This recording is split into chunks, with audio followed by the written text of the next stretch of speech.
They killed, give me Isaiah 14 and 21. They did the same thing to my people. So you said that they put millions of my actions. Yes, you said.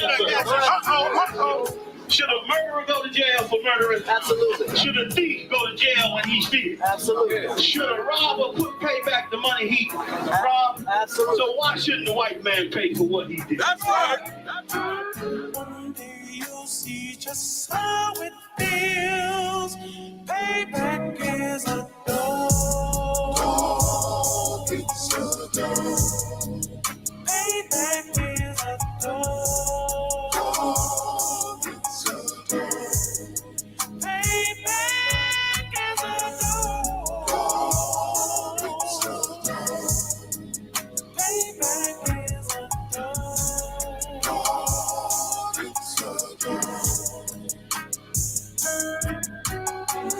I'm in a hell of a hole, was never expected to grow. Just obstacles set in the road, that a result of me selling my soul. The story I'm telling is cold, but yet it's what everyone knows. The white man's the devil is known. America was never a home, only a place of captivity, safe facility, hating, disfigure me. They claim that I'm lazy, be killing me. Maybe this slavery draining my energy. 400 years and counting. The trail of my tears is countless. The fact that I'm here is astounding, but I can't wait till this shit is surrounded. Ready to tangle my king and the angel, be ready to rap. Cracking the sky, nuclear missiles will make it official. I'm capturing every cracker surviving. Put them all in chains where they need to be. Slavery for me. And let the whole world see that with them in the cage and safer in the streets. Put the dog on a leash. Get resolved for the beast. 144, get the ruler show, we could all be at peace. As soon as the trumpets are sound, your kingdom we busting it down. The only way justice is found, the time for your judgment is now. You'll see just how it feels. Payback is a dog. It's a dog. Payback is a dog. It's a dog. Payback is a dog. It's a dog. Payback is a dog. It's a dog. Look, ain't no remorse in my blood, Slim. It won't be no compromise. Now it's time to feed the worms. Watch his body turn to flies. I clutch iron while you trust the lies. The next Glock I buy gon' be Gen 5. I get it customized. And sending shots off like farewell. Praying payback come back around like a carousel. Still remember YAHANNA's words ringing in my head like bells. Said you in his body, you fit the Lord, fuck the cartel. Triangle choke, apply pressure to the game like I did Vondale. Payback the bitch in his dress, she a bombshell. Revenge is dish served cold, I just hope they make an oxtail. Glock fresh out the box, I swear it got that new car smell. Made myself a target in the world of mad shooters. That was designed fire for our babies to pass through. In the day of our king's reign, I'll be overzealous. They bought my jealous, I bought brand new pair of bells. You'll see just how it feels. Payback is a dog. It's a dog. Payback is a dog. It's a dog. Payback is a dog. It's a dog. Payback is a dog. It's a dog.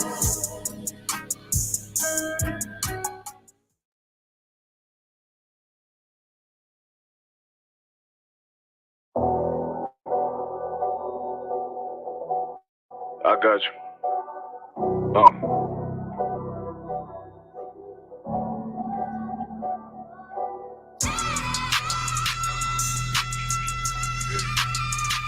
Let it rap real quick. Look.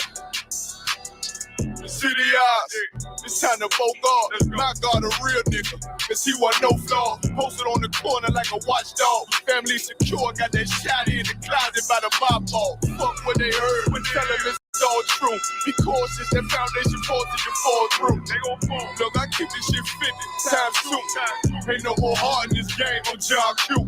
Colder than an avalanche, way above average. Beers taste sweet, told him make me an apple tree. Left us in the valley full of bones, this where hope found. Child become a man, dark sands get broke down. Riding through Evans to a mall quad, telling me how the crackers turn his childhood to a ghost town. Poker stop, nigga, I lay that game down. I feel his pain, cause nothing is the same now. Let my light shine like heaven through a rain cloud. Glock have a fit like my child, no tangent. Try to warn them niggas, we bear arms like tarantulas. Them mother niggas rap, I make anthems. I really see prophets under this banner. Made my enemies bow down on camera. Told my design I wanted black and white like a panda. I'm better than that nigga that sunk dirty to handle. Look, I move like a Brazilian, precious cargo, spirit Asian, but I got a new Timmy auto. Wave that bitch around like where's Wardo. Sleep if they won't, I cut through they Z's like I'm Zorro. Hate me for his name, so I gotta keep that steel clutch. Trust me, I'm not what you think. I squeeze till it click like Dorothy when the heels touch. The world got me dumb, I don't feel much. Ride around with Yara, just left the state bridge. Looking for a bitch better than baby's kid. Remember I dropped Quiet Storm, I've been gone ever since. Still in the field, fuck them niggas on the fence, yeah.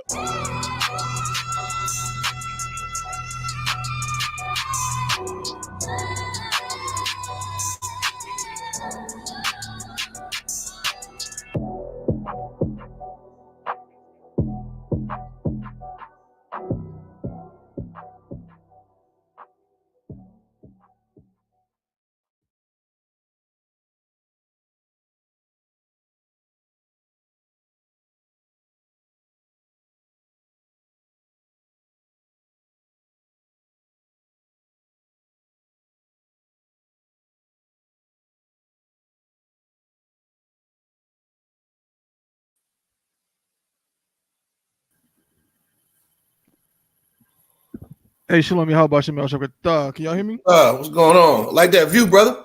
Hey, Most High in Christ. Yeah. Christ, the water, bro. Kicking it up a notch. I like that view, man. Yeah, what's going on? Same old, you already know. Most High in Christ, what's going on, Cap? Shalom, how about you? Hey, what's going on, Captain? Yeah, how about you, man? How about the thumb? All right. What's going on, Cap? All right. Christ, Cap, I see you with the Tam. I see you with the Tam trying to be like me. Everything swab, sir? Yeah, good. I'm gonna be coming out with some more Tams and stuff. Most High in Christ. Little custom made Tams. Woo, okay. That's what it is. Most High in Christ. You definitely gotta put me on to those. You know what I'm saying? I know they're gonna be fly. Hey man, what's going on, everybody? Shalom, Yahweh Bashim, Yahweh Shabrak, a thumb to all the brothers. Yahweh Shamar, Allah Thun, Bashim, Yahweh Shah to all the sisters, man. This is the Chain Breakers Podcast. Right. Brought to you by the I.S.U.P.K, man, the Israelite School of Universal Practical Knowledge, man. Yeah, right. Damn right, the home of the truth. Okay. That's right. You understand? We've been teaching the truth since 1969. That so-called black, so-called Hispanics, and Native American Indians are the true Jews, the true Israelites of the Bible. You understand? And in this endeavor, since that time, we've been breaking chains since the 60s, since 69, and that's what we do on this show. Just a continuation of that, breaking the chains of oppression that are on the minds and the hearts of our people. Man, there's so many things to talk about. We see it every day. See our people going through it. And what we want to do is we want to make it clear for our people, man. That's all we really want to do. All we want to do is help our people, you understand, know what's actually going on so they can make the right decisions, so they can save their lives, you understand, and get closer to the Most High, which is what it's all about at the end of the day. Mm-hmm. We got a lot of things to talk about, but we can't talk about nothing until I introduce my brothers, my co-constituents, you understand, my co-hosts, and all of those things, you know what I'm saying? My Akim and my Adawan. We'll start off, of course, with my Adawan, you know what I'm saying? Captain of 10,000 Yagarwap, holding it. That's right. Out there in Oklahoma City. Can't forget my brother.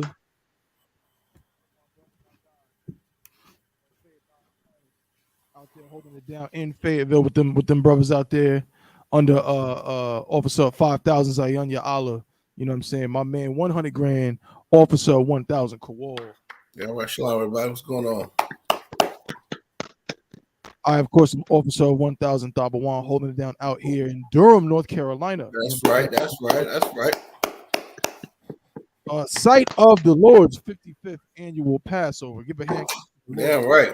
Passover. We got so much work to do, and guess what? It's glorious. It's a glorious thing that we got to do dealing with this Passover, man. But it's for the people, for our brothers and sisters. It's going to be Tawab. Also, my brother, Officer 1,000 YAHANNA, will be on shortly.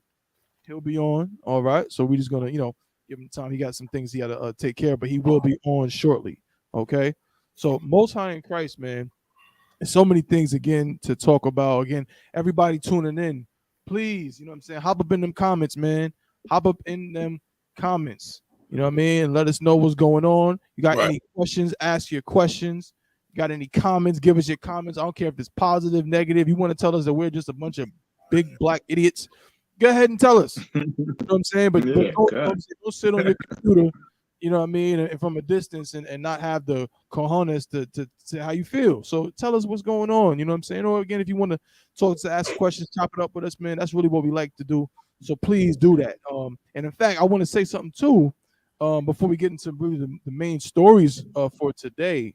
But I just thought it was interesting, and I like how it went down. Did anybody see Captain Tazariak's sit down, or you know what I'm saying, how, his talk that he had with the brother? I think his name is Will Mills, something like that. I saw last night. Come, Most High in Christ. Now, you're not familiar with what took place. I know the Akim Adawan is familiar, but if anybody tuning in, if you're not familiar, also don't forget to share this live too, man.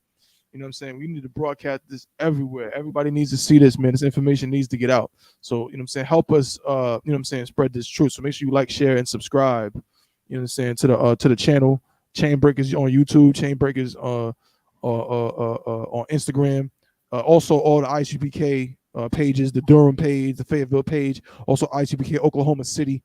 You know what I'm saying? Make sure you connect with all of those pages and share this live everywhere. Put it on your Instagram, put it on your Facebook, put it on your Twitter, and so on, your TikToks, all of that. Okay.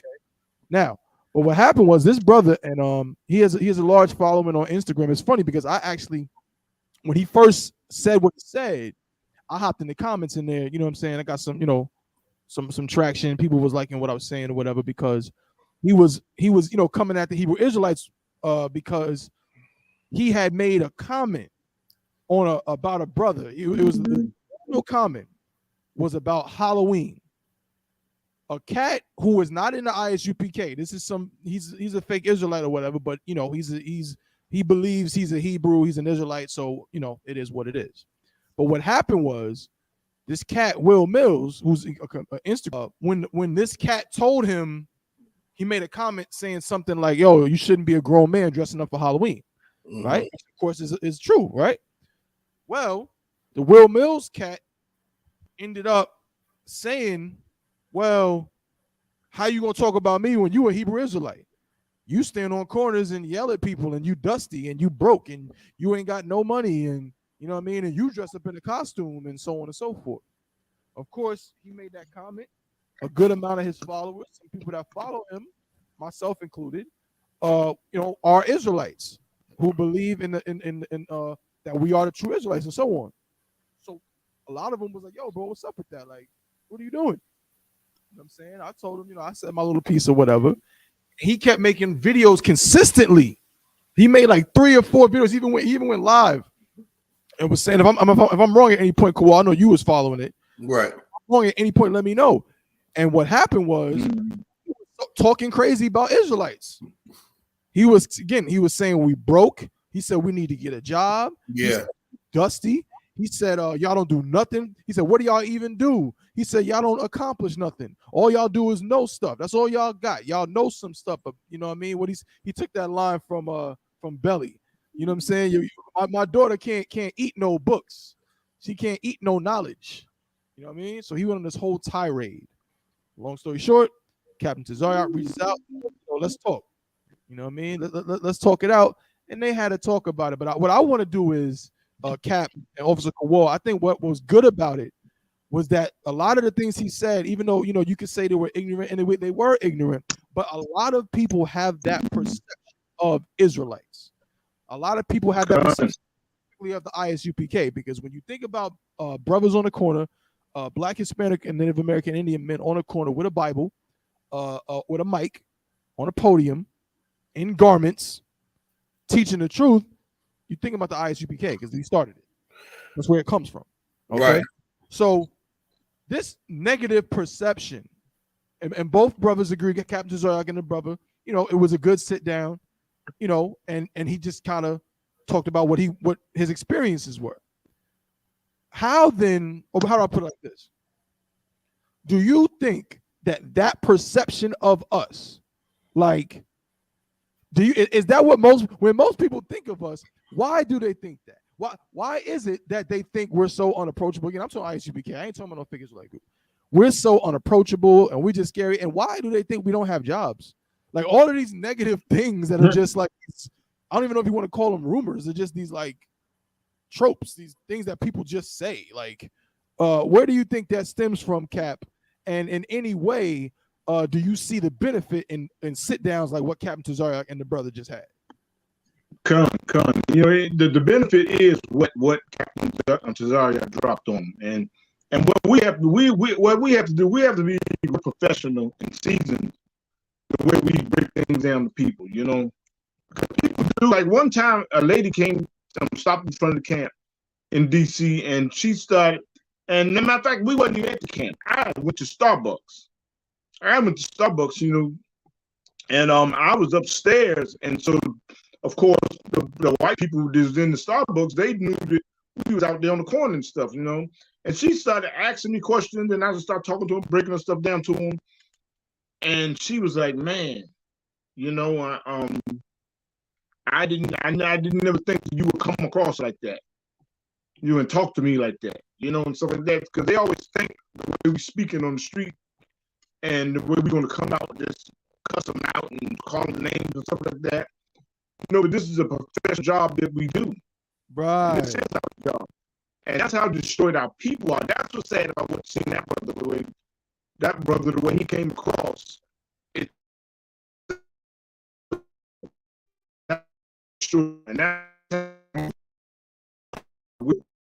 And these things, what he was saying, when he said it, I mean, it's like this stuff that he was talking was like, man, I was like, this is a ignorant nigga from way back, you know, because these things I heard like so many years ago, over 10 some years ago, I heard this same stuff, what he talking, and I'm just talking all the stuff that we do.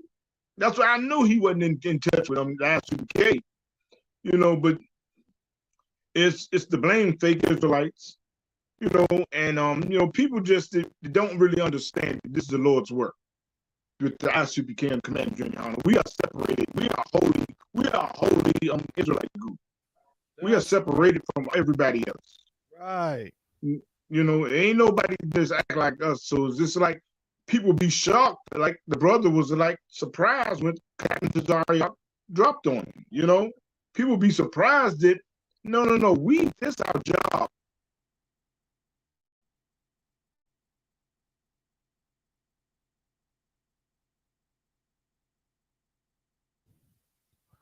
So, like, sir, I think Yeah.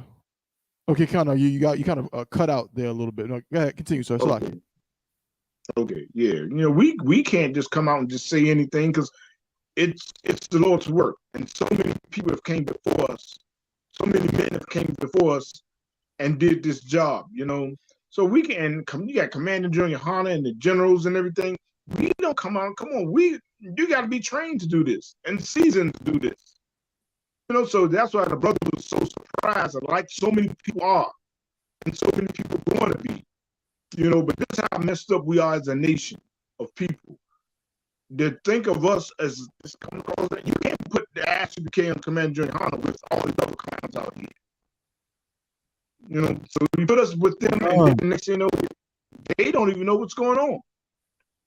You know, so this Hosea 4:6, you know, my people are destroyed for the lack of knowledge. Right. It looms large. It looms large. You know, when you talking about people.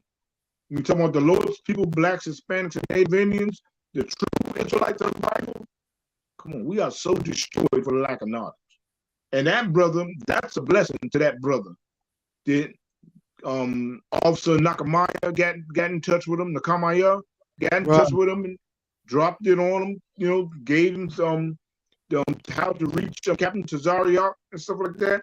So now this brother's platform, now he can really like, hey, the truth is going to come through him. You know, who knows? Brother might come to the school, but see, like, his following is going to see, like, wait a minute. See, the Lord is pouring his spirit out. The prophecies are being fulfilled. The Lord is pouring his spirit out. So people want to be like, wait a minute, those Israelites, they are not crazy. You know, they're not like he said, no job, you know, no building, no purpose. He's saying all type of, nah. He gonna find out like that. He found out, and everybody else, people following him, finding out. Wait a minute, these are like these. This is what we need in our community. If you black, Hispanic, and Native American, this is what we need. This is what we miss it. And then they started voting. Nah, the voting is not what we need. The voting is not going to help our communities. Right. What is going to help our communities? Us serving the Most High. And bottom line, and that's where we stand. That's why we can come out, we can read, we can go, and we can be like, hold that Bible and say, hey, this is the truth of the Lord. This is the Lord's truth. You know, it's not Christianity. Right. And so many people get surprised because they know we're not Christians. They know we're not Christian. We're not acting like the Christian church because the Christians be against us too. But when you really listen and just cut out, you know, cut out the ignorance and listen and say, wait a minute, these brothers, they're talking about the Bible, us as a people, who we are in the Bible. We need this. This is our constitution. The Bible is talking about us, you know, all through it. Our past, present, and future, the Bible is talking about us.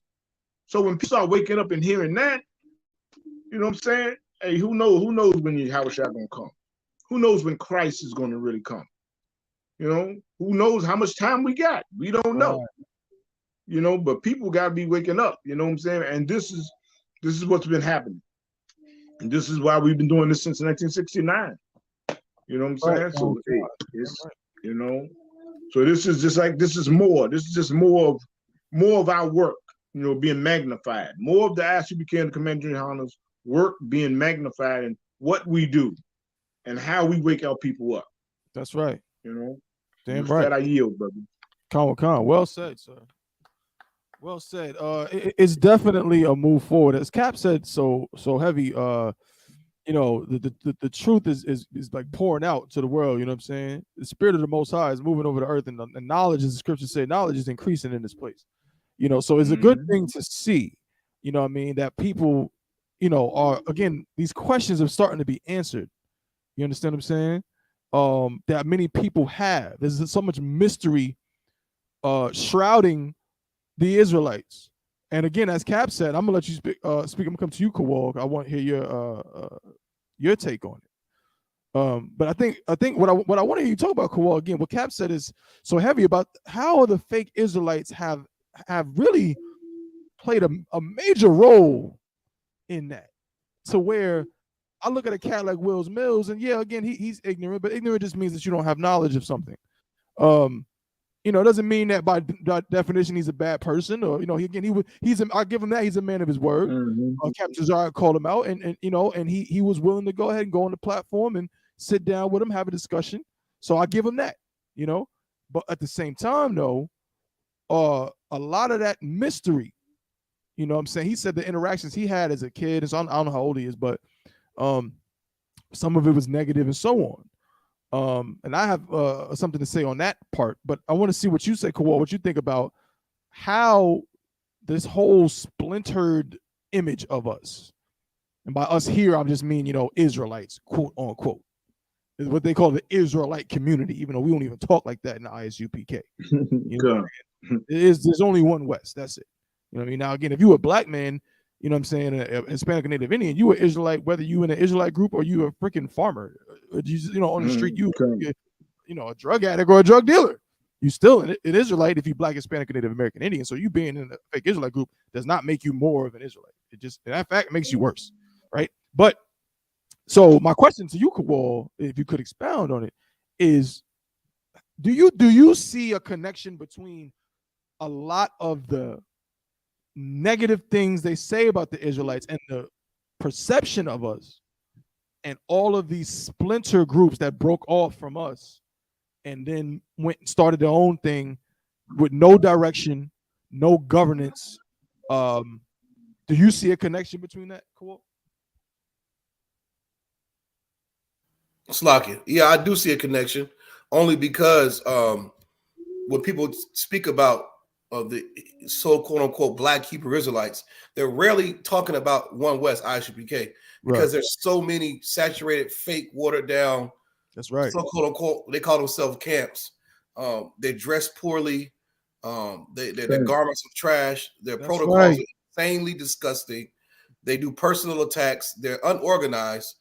Everybody's talking over each other, and they're trying to do their best One West impersonation. But you know, the further you get from the real thing, the worse off it gets. That's right. I mean, when if you pass a message down, if I tell you know, we used to do this in school, like you line 40 people up and you whisper a phrase like red car, blue soda. And by the time you whisper it, it gets down to the 30th person, it's like green car, private jet. Like what the hell happened? Right. You know, and it's like, what the hell happened? So when you One West since 1969, been on these street corners, perfect protocols, doing exactly what the Bible says, podium of wood, everything. You got cats that go ahead. No, it's like bro, listen, that you absolutely right. Go ahead, continue. Yeah, you got cats that left the school, or even ones that never even joined the school, but they peeped what we was doing and tried to start their own thing because they were cowards. So then you multiply that times whatever many years. Now you got these cats on the street corner wearing, you know, backwards garments, and you know, it just looked insanely stupid, calling out the wrong scriptures, no protocol. Yeah, just insanely, everything's just bad about it because they got so far from what they're supposed to have been in, which was One West. And also I blame the Christian church because I don't even qualify, I don't even look at these other Israelite groups as Israelite groups. They are Christians. So, you know, they all of them smoke weed, they have sex with heathen women, you know, they vote. They keep the holiday, they celebrate their birthday. I seen fake Israelites talking about happy Sunday, happy G Day, happy 37 revolutions around the sun. Like, shut the hell up, man. You know what I'm saying? Like, I consider all of them Christians, and the reason why you got brothers like the comedian Will, who was so freely to say stuff like that, because the Christian church has made men soft and weak, and they don't. When they see men on the street corner, black men with a Bible, you know, they get scared, and they're like, "What is this? This doesn't sound like gospel songs. This don't sound like hold hands, everybody and pray." So now they're afraid. So people, you know, they fear what they can't understand, man. And they're just like, well, I don't know, I don't like it. And you ask, what don't you like about it? I don't know, I just don't like it. They're yelling. They don't even have a valid reason. Like his reasons why he had a problem with the Israelites, it sounded like it was made up. He saw people talking stuff about the UPK or Slaki. He's seen people over the years make jokes and talk about the Israelites. And what he did was just try to get comedic material. And I don't think what he said was true. Now, is he a bad? I'm not calling him a bad brother, but I don't think he was attacked back in the day like he said he was. And because I could tell because the stupid outfit he was wearing when he was trying to emulate us. Nobody even dresses like that. What he had on was like in his mind what he thought Hebrew Israelites would wear, and he didn't even sound like one. He didn't look like one. He was just yelling out garbage. And my thing is the joke wasn't even funny, but you know, for him to do that, it just shows, you know, the magnitude of how the Christian church has destroyed our people. They don't take anything serious, especially black men holding the Bible, because all the black men they've seen hold the Bible been job turkeys. You know what I'm saying? They've been job turkeys with that Bible. They've been lying to your grandma. They've been molesting kids. So when they see us on the corner, they look at us, oh, they just some niggas yelling. Nah, it's deeper than that, brother. He gonna find out the hard way. You know what I'm saying? But you know, but like I said, Captain Zarek is such a mastermind in what he does, bridging that gap between the niggas in the world and the ones in the truth. And he's still an Israelite, regardless of the mistake he made. He was able to explain himself and correct it, and now he retains some followers because he was still about to get an unfollow. And I don't even follow people, but I want to go follow the job turkey like that. And the joke wasn't even funny. I could see if it was funny. It wasn't even funny. Yeah. It was very negative, and it was malicious. And but he explained himself. I don't believe nothing he was saying. However, I do appreciate the fact that Captain Zaryak, who's a greater man than me, was able to sit down with that brother and open up a platform for him to explain himself, and then possibly he could retain some Israelite followers. Because whether you like it or not, U.P.K, we run this shit, man. Everybody follows what we do. Everybody follows what we do. Even the little fake ass Israelite groups is waiting on the word from Captain Zaryak. Should we unfollow or should we not? What we gonna do? Just come on in here. Just wear all black and come on in here. You ain't got to watch from the sidelines. Just come all the way in this body. Captain Zaryak is doing the job of all these leaders because he's been taught by Commander General YAHANNA and all the generals and the captains above him. So, you understand something, man. Like this whole thing with people making fun about the Israelites, saying stuff like broke or saying stuff like get a job, that comes from Christianity. That's what Christians say. And they're nothing but Christians. It's all they are. They sound like a bunch of ignorant black women who hate their man. Right. It's just that's all you just regurgitating bullshit that you heard that's not even true. That's right. You have not watched no classes. You don't even watch anything. You just walk by the group. You see white people hate us, and you follow suit with the white man and hate us too. Don't even consider the knowledge that we kicking. You don't stop and look at the signs around our camp talking about how we're not Africans. You don't see those plates in the lip and abortion signs. How the hell you gonna be a black man and we speak against abortion and sexual deviance? We speak against child molestation. We speak against drug abuse and drug addiction. We speak against false idols. We speak against America's crimes, and you hate us? You're a goddamn coon, man. Cool. But like I said, that brother was able to apologize or whatever you call it, to explain himself. So big shout out to Captain Zaryak. Big shout out to that comedian Will. I hope he understands that you got to watch what you say. And in 2023, World War III is on the brink. We got a lot of black communities. You need niggas on the corner with the Bible waking our people up. You need to watch your mouth. That's right. Damn, well said, bro. Exactly. Well said. And that's all we ask. You understand? That's really what it is, man. Is just respect. You understand what I'm saying? Again, I was always taught I ain't gonna beg nobody to come up in this school ever. No. Ever. It will never ever happen. I will sit in this same room for the next 30 years by my damn self if that's what needs to take place. It'll be me, Kowal, Mahayar, Yarmak, Cap, you know what I'm saying? Us. That's right. Totally fine with me. And that's how I was trained to think about it. Right. You're not gonna I don't know what experience you had, whether you was telling the truth or again, maybe you were just trying to get some clout and be funny and you was backpedaling. I don't know. You know what I'm saying? I'm not paused, I'm not in your brain. But what I will say is this. At the end of the day, the thing is, a lot of people follow this cat, right? Yeah. And a lot of people, even whether again what his personal issue was, a lot of people were echoing that thing, as Officer Kowal just said, because really they see that we are quote unquote antagonistic to people that they love, i.e., white people, which is really usually the main issue. Usually, the main issue is that it's that same thing during slavery. Or better, I'll give you a better example. As Officer Kowal just used the C word, right? Y'all remember the movie Malcolm X? Y'all remember there's a scene in Malcolm X I always remember. It's one of my favorite movies. There's a scene in Malcolm X where he's working on the train.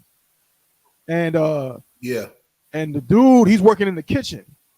And the old white, head chef or whatever kind of says something slick to him. And he makes a little kind of snarky, slick comment back and calls him Mr. Charlie. He's like, okay, whatever you say, Mr. Charlie, which back then was like a kind of slang for the white man, right? Mm-hmm. So, and then, the dude is like, it's Mr. Potter. My name is Mr. Potter, or whatever the heck his name was. And the old brothers that was working with him, they knew that he was trying to be funny. And when the white man, they all smiling, yes, sir, Mr. Potter, it's coming right up, right? And when he left, they was mad at Malcolm because they like, you are a fool. He is white people. What are you doing? I need this job. So it's like that. A lot of brothers and sisters, they see that we go out and we have no problem saying the oppressor is the goddamn devil the Bible speaks of.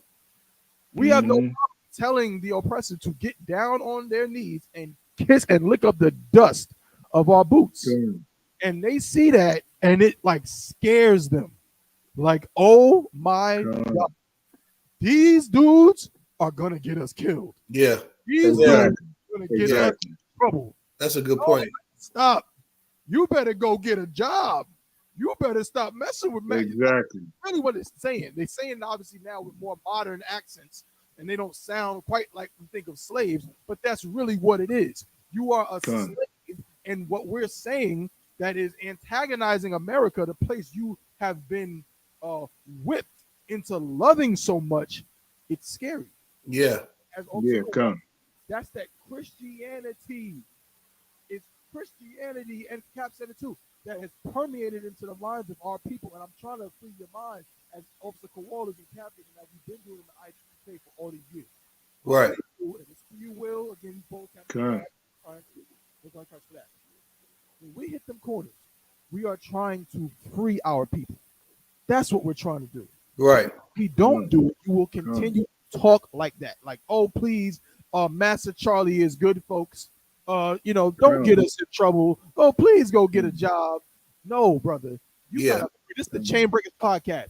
Break that chain. You don't have to kiss up to the white man. And Salaki, I haven't heard that in so long. That's what it really surprised me that somebody talking like that after all these years, because I haven't heard that in a long time. Yeah, right. Really, that was a common argument, man. Y'all broke, man. Y'all niggas ain't got no money. Y'all niggas need to get a job. That was like the common thing that they would say, like, years ago. But I haven't heard that in so long. And for him to be on social media talking like that, like, dude, I mean, come on, that was like a big surprise to me. Like, what are you talking about? Right. You don't know nothing about the I.S.U.P.K, man. If you talking like that, so it seems so silly and childish, when he was talking like that, because I was like, it's evident that he don't have no knowledge about what the I.S.U.P.K and the Command Junior High and what we do. You know what I'm saying? Right. I mean, all the food programs and clothes programs and and prison programs and all the things we do, feed people, clothe people, you know what I'm saying? The things that we do in the I.S.U.P.K, and you talking about, man, y'all ain't doing y'all not doing nothing for people. And dude, before you get on social media, when you got a platform like that, watch your big dumb mouth.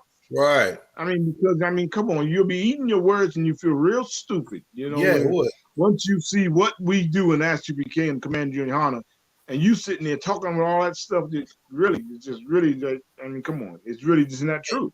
And he made a good point too, Cap.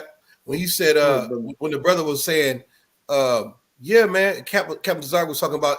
Captain Tazark addressed the comment he said when he called us dumb. And as he kept talking, the Will comedian was like, yeah, because I got 2 master's degrees. I'm educated. I got businesses. Yeah. He started. That's what black folks do, especially with us. Like that one was just saying, like, he's saying, I got all these degrees. Nigga, you think nobody in this school got degrees? Right. God. Like, who the hell you think you are? Right. That's right. Just because you got a degree, you got a degree in underwater basket weaving don't make you a goddamn genius. God. Like, who the hell are you supposed to be? So like Kowal, we got professors in the school. If you want to go start doing talking like that, we got professors in the school. Right. You talking about money talk. It's guys with money. Like, I understand, like, Negroes like that, they are so, like, they would never left for Harriet Tubman. Them niggas would have told Massa. They would have told Massa that we planned to escape. That's right. You know what I'm saying? Like, he's like that. I got master's degrees and whoop-de-whoop. That ain't gonna matter when that sky crack, brother. Who gives a damn? Right. Like, you a comedian. You are a stand-up comedian. You know what I'm saying? Like, I don't like master's degrees and you a stand-up comedian. Yeah. What did you say? He just said that. He said that because he's trying to say, well, I'm one of the good niggas. Like, I just didn't understand. Like, y'all call me dumb. I got 2 master's degrees. You don't think nobody else you're talking to has master's degrees? Right. Like, he gotta really start to watch his mouth because all jokes ain't funny. Especially when you start talking about when we're on the street corners, you know what I'm saying, standing up for oppression and trying to help our people. And you say something like that, nigga, make white Christian jokes. Make church jokes. That's right. Make Palestinian jokes or something. Don't make Israelite jokes. That's right. And again, brother, it's nothing personal. It's nothing personal, brother, at all. Again, we it's over. We captains, you had to sit there. Exactly. So we hash nothing. We're only talking about the conversations that were being had again. Because a lot of other people say similar things, so it's not an attack on this person. Yeah, right. It's more so, again, it's like the things that he started out by saying are things we've heard before, and we're dealing with that. So even the comment about having multiple degrees, brother. Well, guess what? As Captain Yagarwap said, we have college professors in I.S.U.P.K. that work as college professors as we speak. Something about my college, no, but I have a master's degree. Right. Guess what? You'll never know that. I don't give a damn about it because Gun. Damn right. Gun. my master's degree that I have in the world is cool. You know, I'm proud of it. But guess what? That ain't got nothing to do with. Sorry, that has nothing on the knowledge. Gun. I.S.U.P.K. under Commander General YAHANNA. Damn right. And Salakia Thaba, look, he said he had 2 degrees, but I would like to see him break down John 3:16. Facts. Break that down. Damn right, Cap. That's what I would like him to do. You know, that he got to understand his degrees don't mean nothing to us because you can't break down John 3:16.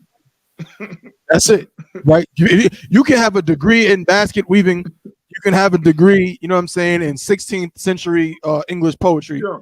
Right. All that is cool. But can you break that? You know why? Because 16th century English poetry is not oppressing black people. 16th century English poetry is not why black people smoke crack. It's not why Hispanics are being oppressed at the border. It's not why Native American Indians had their land stolen from them and living in squalor on reservations. But John 3:16 and the lies about it is why black people smoke crack. Right. Why Hispanics are being at the border. It is why Native American Indians are on the reservations. So guess what? All of it, and I know it sounds bad, brother. I went to college for 6 years. You got 2 masters, maybe you went for 7, 8 years. And it sounds horrible. But the reality is, I ain't gonna say you wasted your time because you can use. I'm sure it helped you in some ways. But if you really want to help your people, then you need to be up here in the I.S.U.P.K. Commander General YAHANNA. That's right. Break down. We got troopers in this school that do more for the black community than dudes who lead entire fake organizations and Muslim mosques and so on. Right. So that's very important to understand. So the water to Cap, the water Kawal for y'all insights, absolutely true. And again, brother, they had to sit down. Which is, again, the best thing to think about is that took place. You know what I'm saying? The things the brother said that he just was ignorant of. Captain Tazarg was willing to sit down with him, correct it, and you know he took it in stride. He doesn't seem to be it wasn't nasty about it, and so we can appreciate that. But what we're saying is, brother, yourself and other people who might see him or think along those lines, you got to watch the things you say because really. We are the priests and prophets of God, and it is our job to protect our people, to save our people. Okay, so you got to be really careful about what you say, especially when you're just not aware. You know what I'm saying? It's unmanly to speak about something that you just don't have knowledge of. You know what I mean? I'll learn that in this truth. You know, if I don't know about it, I ain't gonna sit up here and lie to you. Even when I'm breaking down the scripture, if I don't have the breakdown, I don't got it. It is what it is. I'll get it. You know what I mean? But I'm not gonna sit up here and try to make up something on the fly to look good. You know what I'm saying? So. You know what I mean? Just we got to be careful with these things and have some respect, especially as men. All right. Most time, we had a question in the comments. You know what I'm saying? I wanted to get to that question, and I'm gonna get an article to talk on it. So I see you, David. I see you, young man, David. Checking in from Eastern Carolina. We're gonna talk about that situation. All right. We're gonna get some information. I want to do a quick roll call. Shout out to everybody that's tuning in. We see y'all, man. We see you. Shout out to young man Fresh. What's good, bro? Out there in Burlington, North Carolina. Officer Yanazar. What's good, bro? Yahabashi Mahashah Barakatha. Preaching officer 50 Awabad. My brother Yahabashi Mahashah Barakatha out there in Fayetteville. You know what I mean? Shout out to the sister Kazak Wana. Shalom, sister Howard Shamala Thabashi Mahashah. Caps rib in the spot. Who else we got? Okay, that's what we got for now. But we're gonna get into this situation. I don't know much about it, young man David. I'm not too up on it. I'm gonna get an article. Oh snap. We're gonna talk about it, but before we do, I was gonna set you up right here. We got look what the wind blew in. Look what the wind. Oh, the javelin in the building. Yeah. The wind blew in. You know what I'm saying? Looking like a block of cheddar cheese. Most Get the mic right here. He getting that cheddar. He came through. You know what I mean? Let me turn this on. Let me know if y'all can hear him. Hey, Shalom, Most High in Christ. Y'all hear him? Looking like what's going on? Loud and clear. Most High in Christ. There we go. All right, we up in this piece, man. Hey, all right. So, are you familiar with the Saucy Santana thing? Yeah. So you know what's going on? A little bit. Okay, I don't have no idea, no clue what's going on with that situation at all. So, the brother asks, he said, "What's y'all's take on the Saucy Santana situation?" So I'm gonna pull it up. I'm gonna see, if I can find an article. I know it has something to do with with academics, with DJ Academics. Koala, are you up on the situation? Oh yeah, I stay up on all that. Okay, so Most High in Christ. So I'm gonna find an article as well. But if you could give us, like, you understand, like a little synopsis of what you know as far as this situation, like, you know what I mean. But I'm gonna pull up a picture of this guy first and foremost, who we talking about, and then I got an article on the side. But could you just give us some background information? Because I have no idea. I know who Saucy Santana is. I know who Academics is, but I don't know what took place. Saucy, I don't even feel right talking about this nigga. Saucy Santana's a big. He's a gay rapper. He's a man, a big black man with a BBL, and he's a rapper. He's got a BBL. Stop. Hold on. I'm sorry to cut you off, Cool. I gotta stop you before you continue. You said this is a black man with a BBL. Yeah, man. He got a BB. He got a BBL. Cool? Say again. Yeah, he got a black man with a BBL, right? No, I just my daughter told. How I know my daughter told me. I was like, hell no. She was like, no, he do for real, Dad. He hang with the city girls and all that. So they have some word. DJ Academic, good night. He has a platform podcast show, whatever. He talks about rappers and current events and hip hop and all that. He had words with Saucy Santana, and DJ Academics is a Jamaican. He's a Benjamite. They don't play that Batty Boy nonsense. So he had words for Saucy Santana, and Saucy Santana, told him that he was going to kick his ass, and after he finished, beating him up, he was going to forcibly have sex with him, pretty much. And DJ Academics got so mad because he was like, "We don't play that in Jamaica. If you was in Jamaica, you'd be unalived, and you stupid mother effer, all this stuff." So they go back and forth. There's always been beef and tension between the two because Saucy Santana does not like the reviews that DJ Academics gives. Nobody likes DJ Academics anyway, but the whole gist of it is they got into an argument, and Saucy Santana said that once he beats up DJ Academics, he was going to have sex with him in the you-know-what. And everybody's like, hold on. If a man said that to a woman, that's the R word. That's forcibly, taking decent liberties with a woman. Yeah. We would have a big problem with that. But a gay man saying that to another man, no one says anything to Saucy Santana about what he said. So that's how it spun out of control. And they're supposed to be having a fight now. DJ Academics and Saucy Santana, somebody wants them to get it on and fight in the street. It's a bunch of childish schoolyard nonsense, really, but it makes it popular because of Saucy Santana's sexual orientation. He's a gay man or bisexual man, and he had words for DJ Academics and wanted to have sex with him after he knocks him out. And that's why everybody was in an uproar about it pretty much. Now, what happened before that is just stupid. It was like, slick talk and, a bunch of girls chatting about each other. But that was the whole point, that people are outraged because no one's checking Saucy Santana on what he said about Academics, really. Okay. If a man would have said that, a man would have been canceled for saying that to a woman. After I punch you, I'm going to have to do like that. That's like, what? You going to have sex with a knocked out person? Right. It's kind of silly, but yeah. I'm going to read a little bit here. So apparently, Academics, who again is a podcaster and a personality and all these things. He's been doing this for some time. He has some negative things to say about, I guess, city girls at one point. Like you said, Saucy Santana. I hate even saying this cat's name, bro. Facts. He's saying took offense, and I guess he's trying to, be a ride or die friend. So this is what it says. It says, after that, Santana, who's a ride or die friend to the city girl, stepped up online and told Academics off in a series of videos. This is where the beef got spicy. Santana, I'm not reading that. I'm gonna skip down. Yeah, that's wild. Santana replied, he said, "Honey, don't let the gayness fool you. I can definitely beat you up. But then here comes the deep water. Santana punctuated his threats about whipping academics in the streets with this.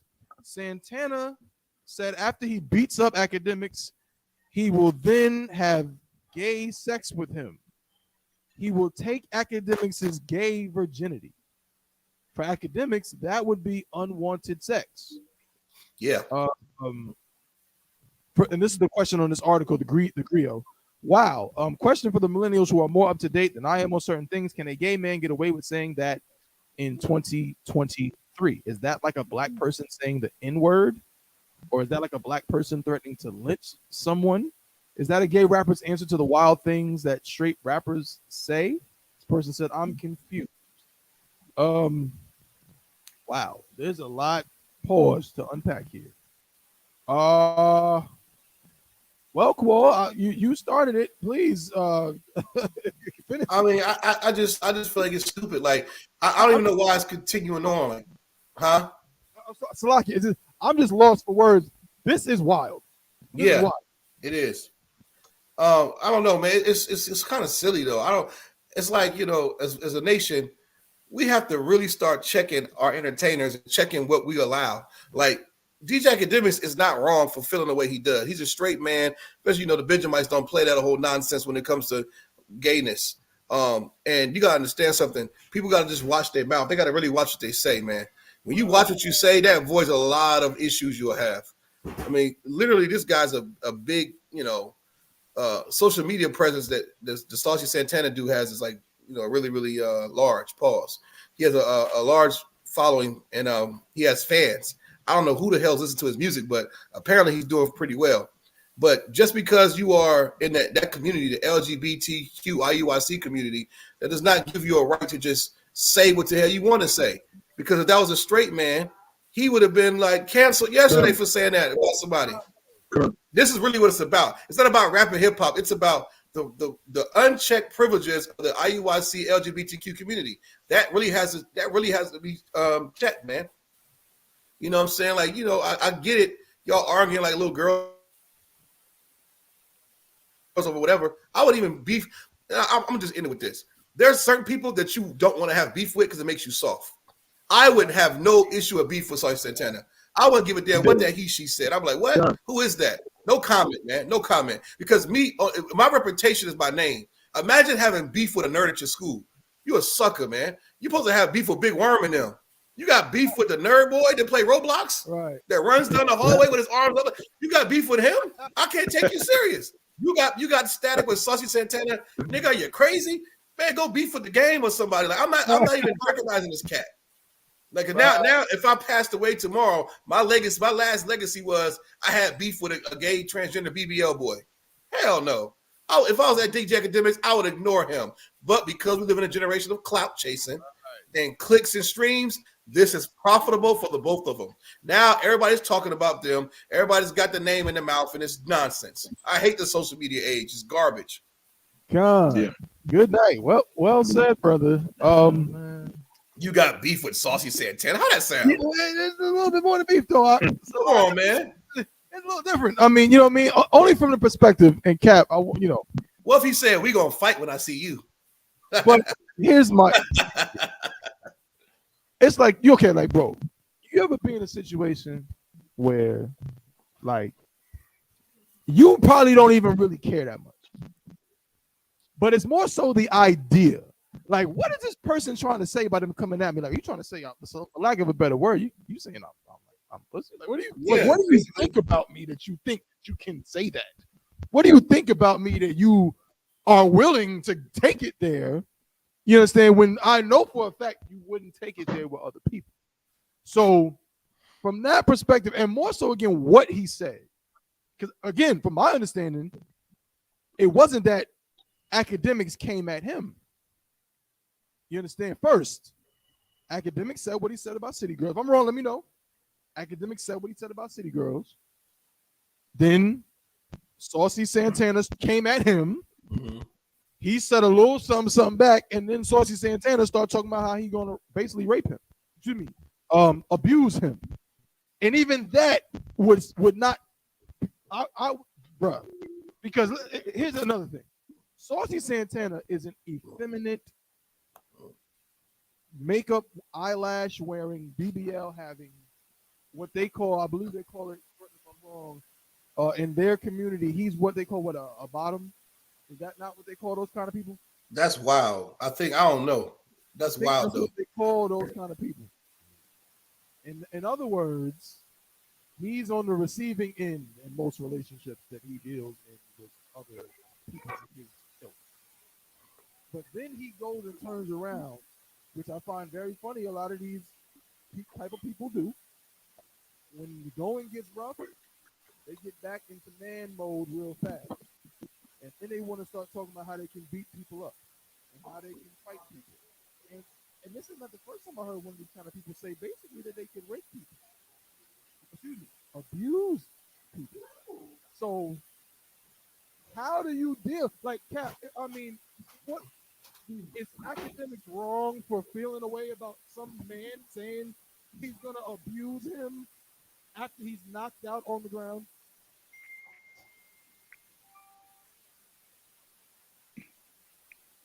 Man, he should have been upset about it. But it's so disgusting and so ridiculous. You know what I'm saying? It's like we as a people, we gotta stop paying attention to people like what was it Saucy Santana? Now what is he? Is he a singer? You're a rapper. Hey, you real low? Hey, you real low, Thobber? You said my audio's low? Okay, now I can hear you. It goes low a little bit, then it gets real loud. Okay, Salaki, let me. You sound clear now. You sound clear right now, though. Yeah, I can hear you now. Yeah. Go ahead. So what I'm saying about this Saucy Santana, he's a singer or who? What is he? He's a rapper. I don't know. I really don't know. I don't know who he is. He's a rapper. He's a LGBTQ rapper. He raps. Okay.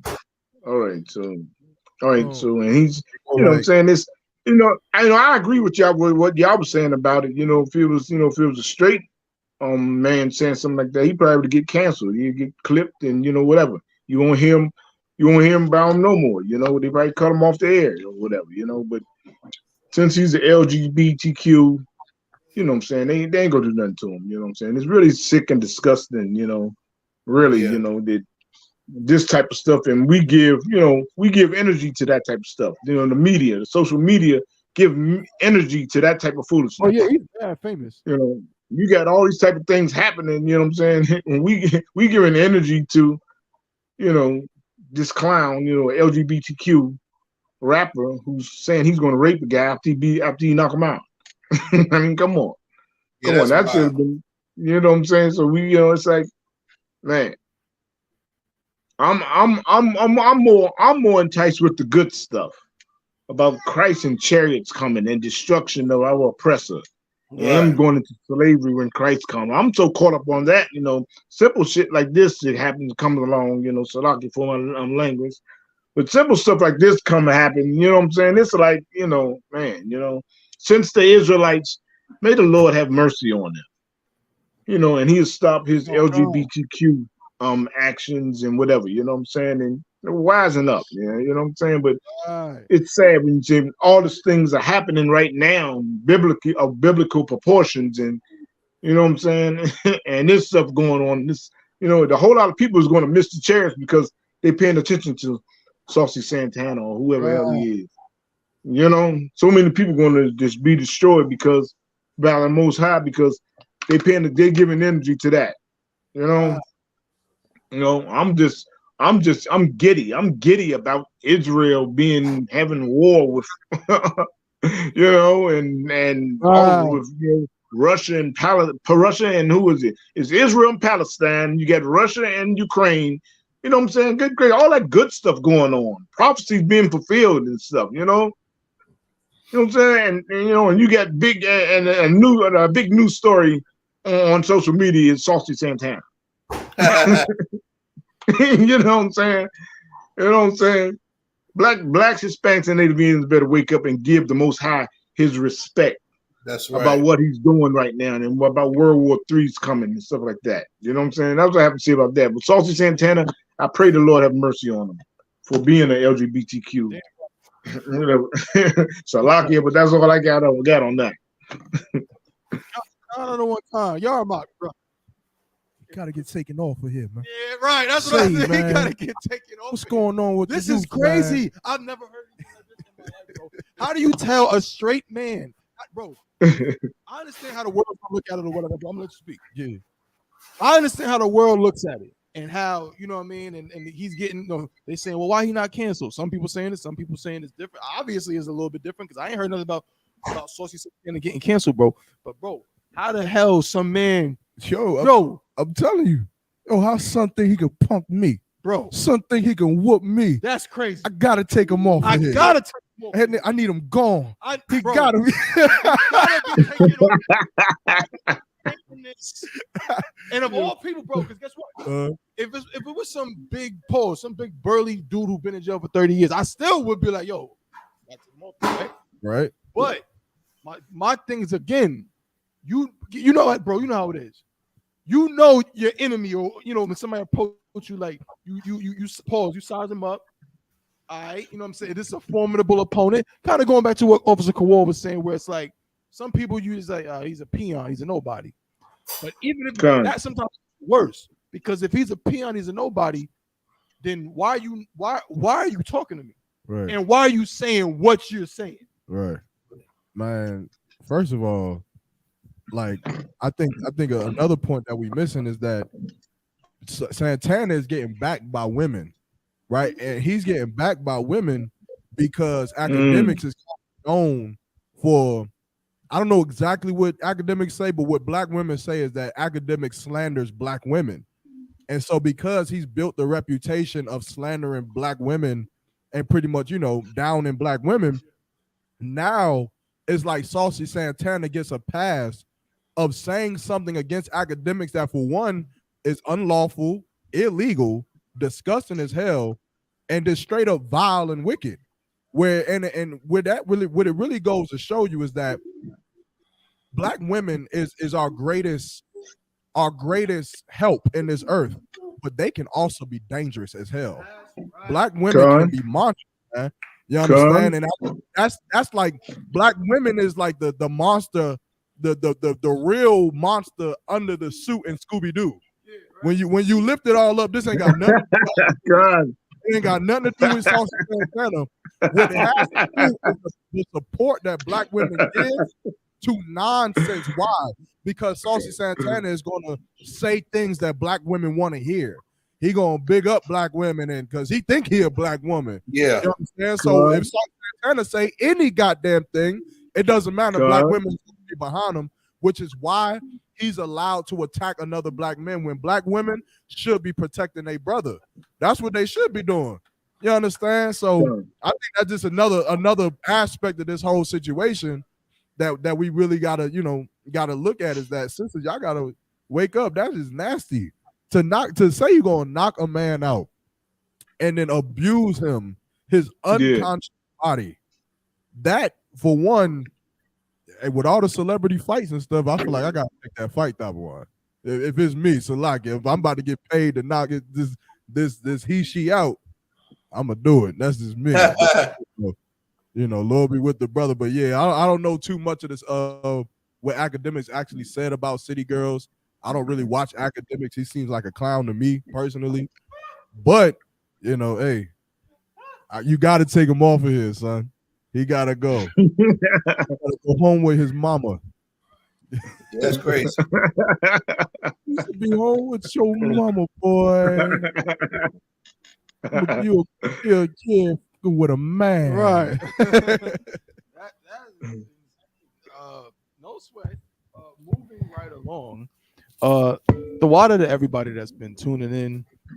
Shout out to the brothers and sisters, man. Make sure you pay your Passover fee. Your Passover fee, right? For 18 years or older, it is $200 for you. For one, if you watching, I need all 1,800 of it. All 1,800 of it. Right. Passover fee this Passover again, every Passover is great. We're trying to make it the most glorious ever. You know what I'm saying? I'm not gonna spill the beans. I'm not gonna spill the frijoles on everything, pause, but I'm gonna tell you this. I know what they're trying to do is they trying to make it to where this joint is about to be Bull City is gonna turn into One West City. It's gonna turn into UPK. We're gonna take it over. That's Meaning, it. they want it to where you don't gotta, you know what I'm saying, come out your room and be looking all up in Edomites' faces. Right. You understand? Be looking all up in Edomites' face and so on. And that is a glorious thing in my sight and in the sight of the generals, you know what I'm saying, of the I.S.U.P.K and the captains and officers and so on. So make sure you pay your Passover fee ASAP. Hey, Salakia Thabo. Yeah, Cap. Hey, can I just piggyback on that a little bit? You know what I'm saying? That's heavy. That's Please. good to you to bring that out and for our the Passover fee, $200 and stuff like that. And we helping, and we as a nation, we got to grow as a nation to understand that. We got to understand that really we helping. Like it's some brothers and sisters that, man, they just doing real bad. They're doing real bad, and they can't get up funds to get there. You know what I'm saying? They can't get up funds for anything. You know what I'm saying? And Commander YAHANNA he's been paying rent, paying mortgages, paying so much out of his pocket. This is why he works a job of slavery and everything, So with this, we're paying your Passover fee.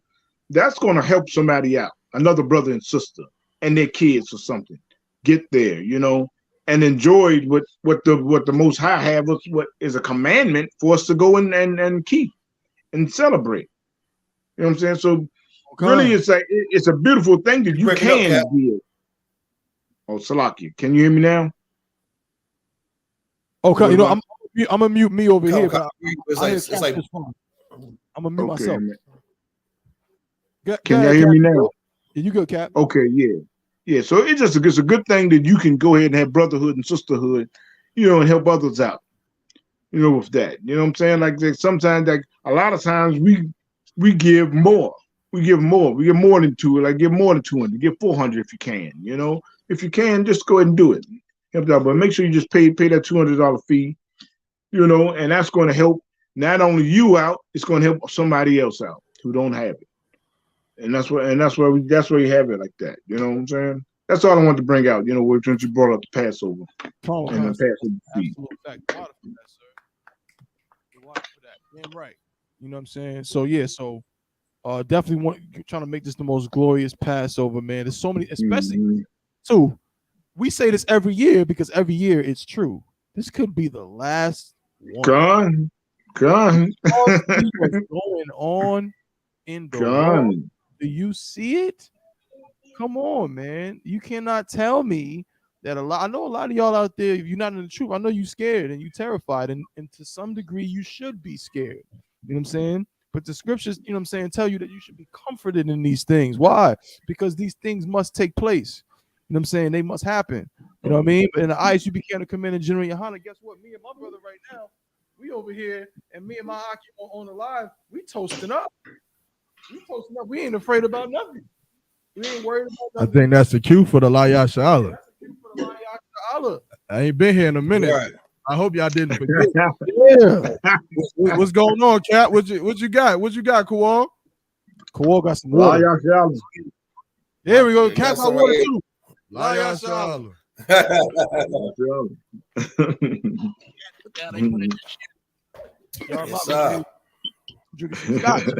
Guess what? But you don't know. I know who bought it. I already know. And I don't even know who bought it, but I know who bought it. Maya Shaw. Had to be Maya Shaw. Had to be. Maya Shaw. If you listening, stop with your mess out. Stop trying to revere off, man. Keep it One West. I don't know what this is. This look Irish. Scottish, all Scotch is Scotch. It's like bottom shelf. That's what I'm saying, brother. There's nothing wrong with that, brother. I'm not trying to ridicule you. There's something wrong with it. I'm ridiculing you, Rakar. It's crazy. But yeah, so make sure you pay your Passover fee, man. Like, yo, it's gonna be glorious, and I'm so excited, man. Officer Kowal knows exactly what I'm talking about, and Cap, you know what I'm talking about too. You know what I'm saying, having been in the truth for some time. When you preparing for that Passover, man, it's just that vibe You know what I'm saying? That vibe. Well, remember we had to go out, man. We had to go to the lamb slaughter spot. We had to go. I think Cole, you might be frozen, but no sweat. We had to go out to the place for the lamb slaughter. We had to go look at the different spots for the bowling and for the kids' party and all these things. And it's just the brotherhood is just tremendous. And so I look forward to all of those things. Again, there's so many things going on in the world, man, that we dealing with. And this Passover right here, the Lord willing, we're gonna come together, man. And it's just gonna be, you know what I mean? It's gonna be one for the ages, all right. So make sure y'all pay that Passover fee. Most High in Christ, man. We're moving right along on the show, man. We got some time too, bro. We're gonna go to 2:30. You know what I'm saying? We're gonna push it to 2:30 for real, because we started a little bit late. You know what I'm saying? And I'm liking this. How you flip the setup, bro? Yo, I'm messing with the setup. Yo, I was thinking about this. This is taking it back. I might need to find that pic. We had them views back in the day. I have it. You got it? I gotta look at my, but I have it. This remind me of that, man. Bro. All right. I see it. All right, look at that. Yeah, way back. Yeah, man. Back in the time. Way back. You know what I'm saying? I remember the days. You know what I'm saying? But it definitely is a throwback. But I like the setup though. Did you give him a sneak peek? Oh, now I ain't giving him a sneak peek. I don't know if y'all can tell, but the Durham school doesn't. We changed some things around. Yeah. So the stuff you're seeing behind us is not. We changed which wall it was on. We shifted it. Yeah. You understand? And I'm messing with the setup. We're gonna do a lot of work, try to build another stage and so on. Kawal, I know probably tomorrow. I know you're still probably gonna be in the Ville tomorrow. But you know what I'm saying? I know we're gonna link up soon. Y'all get a chance to y'all see, and we want to see what y'all think about the new setup or whatever. So saying that's that. Just, you know what I'm saying? New flavor. Plus Hanukkah's coming up, so we gotta rededicate the school anyway. So it just makes sense. You know what I'm saying? New flavor. Brand new flavor. Yeah. Most High in Christ. So next thing I want to talk about, not me, not like, you know what I'm saying, I'm running it like, talking whatever. You running it, man. You running it, man. Let's get it. Hell no. Shalakia. So hey, what's that song Saucy Santana sing though? It go like how it go, Kawal? I don't know. No. You're right. Hey, I wouldn't even beef with that nigga. I don't even know none of his stuff. I've never Hey, I see that video, man, when he was getting arrested and he was crying and he had the snot coming out his nose. He was talking to He the was like, cop. I'm a celebrity. I'm a celebrity. I'm a celebrity. Oh, wait, I've never seen it before. Wait, see, if I was academics, I'll pull that video and be like, nigga, please, nigga, you think you about to whoop me? But again, see, it's crazy because it's almost, I don't know about academics, man. I kind of want to see that fight. If it come on the TV screen, I'll probably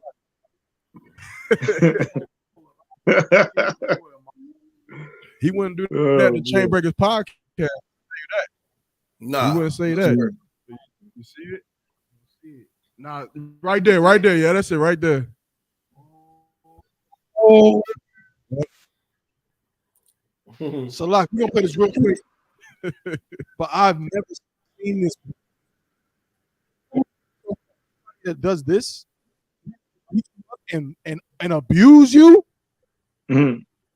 You gotta take him off. They think he can whoop me. Right. Look at this. I don't even know what that movie from, Babawan. I really don't. They don't even know. Check it out. Don't. Here we go. A very concerned mother of a man who was injured in a highway shooting today. Her son and two others were hit. Salaki, can y'all hear it, Cap and Kawal? I can hear it. What's on Christ? By gunfire from another car. FHP troopers having to shut down I-95 as they attended to those victims. Local 10's Christina Vasquez is live with more on this. Christina. Yes, and FHP say the shooting victims all expected to be okay prior to the shooting. And that shooting scene, it's just over the bridge here on the on-ramp of I-95 North. That's less than a mile away. So you don't know. He was just riding, listening to his music. And then all of a sudden he hear the gunshots go on. Teresa Harris, stunned to hear someone fired shots at her son, Justin. Justin got shot in the arm. Seen here being treated for a gunshot wound to the arm. Florida Highway Patrol says as Justin was driving onto the I-95 entrance ramp at Miami Drive early this morning, another driver, possibly in a white Chevy sedan, rolled up alongside him. Someone from that car firing several shots, hurting Justin, another man in the car. Wearing what appears to be a black sports bra, red tights, and the performer's signature trim beard and long eyelashes. I'm a rapper, like I'm a celebrity. The music artist was visibly distraught. Yo. What? He said, I'm a celebrity. Man, that's weak as hell, boy. Yeah. Dang. Did that nigga say, give me a Band-Aid and let's go? And long eyelashes. The music artist was visibly distraught. At times in tears. But when Saucy got feisty,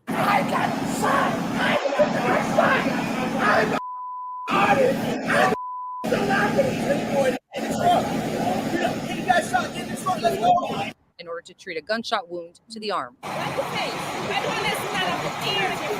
A lot of time in the entertainment Like a world, Tribe Called Quest. people The whole envy thing. someone I'm a that's trying to come up to make an honest. Pretty. Teresa is glad everyone is okay, now hoping investigators find the people responsible for a terrifying end. That's, These can't- guys really need to be taken off. that's gay food. And back here live, visible. If somebody that looks like this tells the whole world that they're gonna knock me out and then abuse my knocked out body, I'm knocking brother, him out. he has, at the very least, we gotta fight. Okay. At the very least, at the least, I don't even want and that's touching me me. being nice. Hell Yo, no. this Y'all story is tweaking. funny.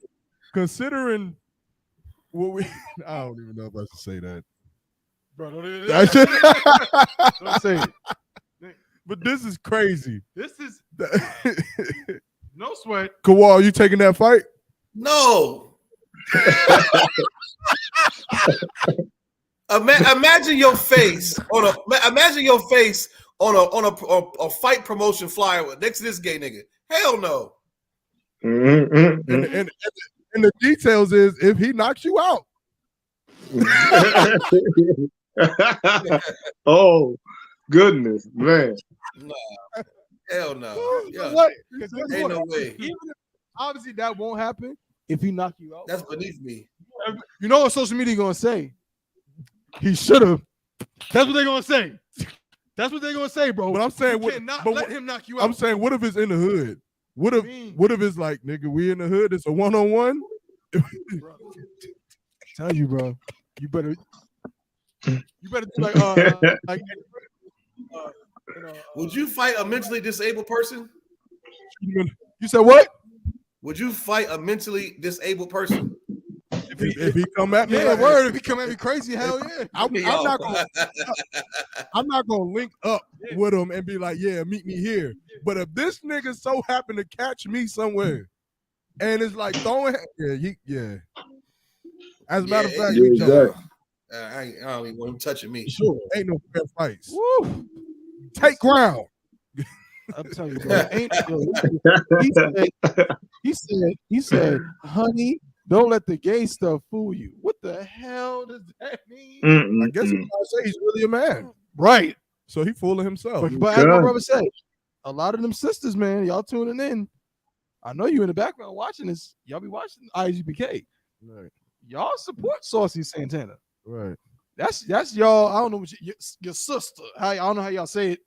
Y'all, that's your The that's good sis. The good sis. Yeah, Saucy Santana is sis to y'all. You know what I'm saying? It's all disgusting and real nasty. So, speaking of disgusting and real nasty, this next story we're about to talk about is I love stories like this. I love to talk about coleslaw. Coleslaw. What? You said this. This brother's racist against coleslaw. A lot of people racist against coleslaw. No sweat. Speaking of disgusting, Damn, that's messed up. Cap like coleslaw. Yeah, man. Man, you know all old cats like coleslaw. Yeah. Damn kids want to eat it. Yeah. Say, nah, I wait.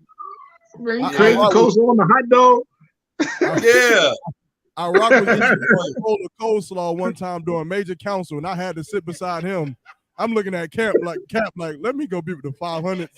Let me rank down. And he just eating it. Eating that. I'm like, get out of here. That's hilarious. But check it out. Speaking of nasty and disgusting and IUIC LGBTQ, right? The water with that core, I'm gonna be stealing that and using that from now on. Speaking of that, shout out. Well, let me word this right.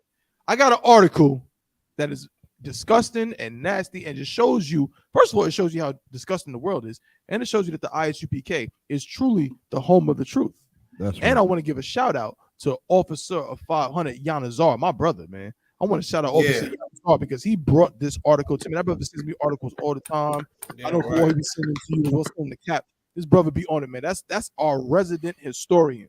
You know what I'm saying? Me and that brother did a lecture last year, right before the Passover. That's right. Also with Officer Kowal's brother, Bunkayal, on Stagville and Black Wall Street in Durham, North Carolina. And guess what? Part two of the Stagville visit is coming. I ain't gonna get too much details, but Stagville, we going back to Stagville. But this brother sent me an article, and when I tell you that when I said, man, this is so much proof that them people over there is not the real people of the Bible. You heard of the attraction you got at the Stagville. What? If you got a whip, they're gonna allow you to whip some white folk back as Bro, they. did you take the whip to Stagville last year? Mm-hmm. You did? Yeah. I got a whip and I've got it nice and I got some new tricks I done learned with it. Most High in Christ. You feel We're me? gonna bring them whips out there to Stagville. Yeah, it's gonna be real. We're gonna scare some. I'm playing about the new attraction, of course, but still, we're gonna bring them whips out there. You know what I'm saying? I mean that more than one way. That's a double entendre if you don't know. We're gonna bring them whips out. All right, Mr. Dictionary. That's what double one means for real. Dictionary. Double entendre. Right. I need that breakdown. Sure. Right. Check it out. Y'all see what's on the screen? I see that rainbow flag. Mm-hmm. It says Israeli government advances legislation for same-sex partners for fallen soul. For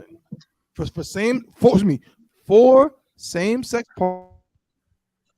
partners of fallen soldiers. About Saucy Santana, they make it seem like black people is the ones doing all that IUIC LGBTQ stuff. But then check this out. It says that the initiative follows the death of Sagi Gullen. Pause. That name is just a pause to me. An IDF officer killed in kibbutz.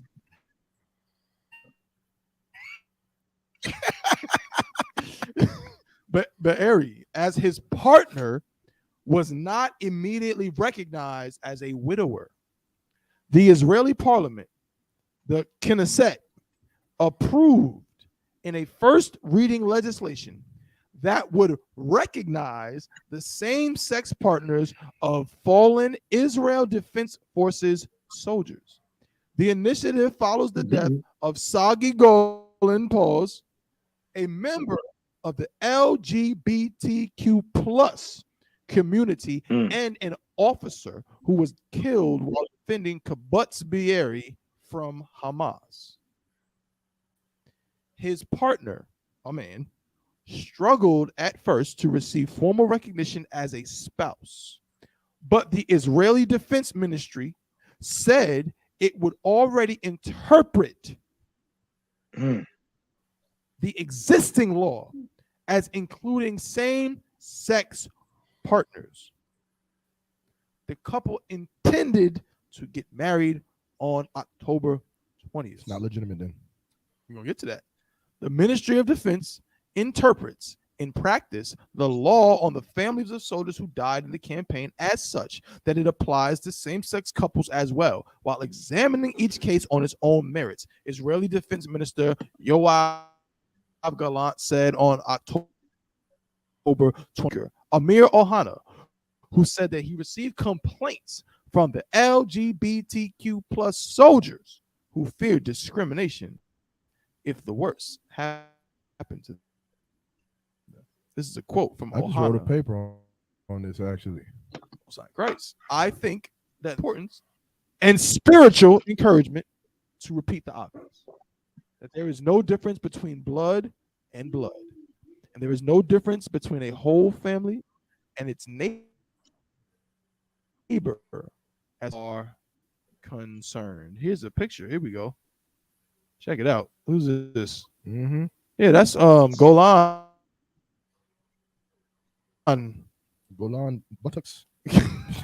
that's Sagi. That's Sagi Golan. And who's the other name? His partner. I don't know which one is Sagi. I don't know which one is Sagi. I don't know. You know what I mean? I just wrote a paper on this, You can figure it out which one is Sagi Golan.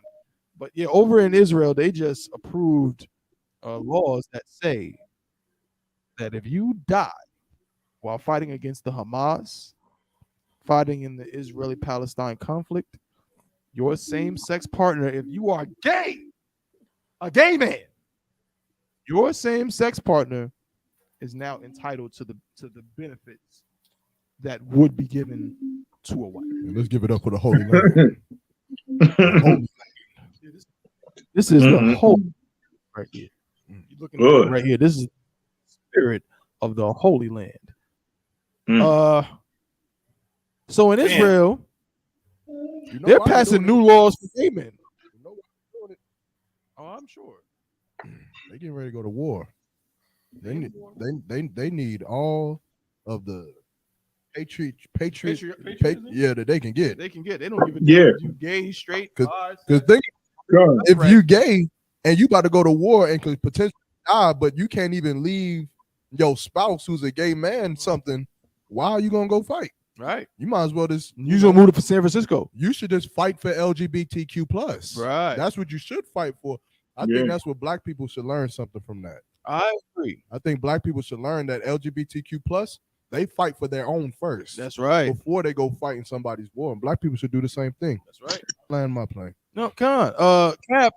I'll leave the floor open so I could, Cap, if you want to go ahead and start it. But what you're seeing on the screen, again, these are Israelis. These are, according to General Muhammad said something so heavy yesterday.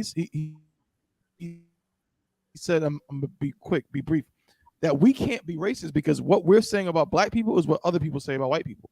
If either one of these cats, these dudes, was to say that they are one of God's chosen people, no one would bat an eye. No one would question it. No one would say they're crazy. No one would say they're in a cult. But when we say it, it's a problem. So, Cap, according to the world, these two gay men right here are God's chosen people. And not only are they God's chosen people, they live the Holy Land. The Holy Land. And it's so sad, man.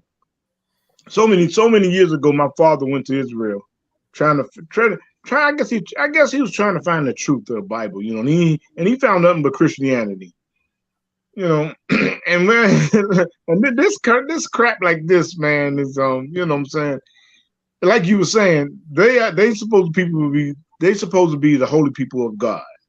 They're God's chosen people. You know what I'm saying? I mean, that's ridiculous. That's ridiculous. You know what I'm saying? But we going in the I.S.U.P.K on the Commander and the Honor, we going to keep on pushing it.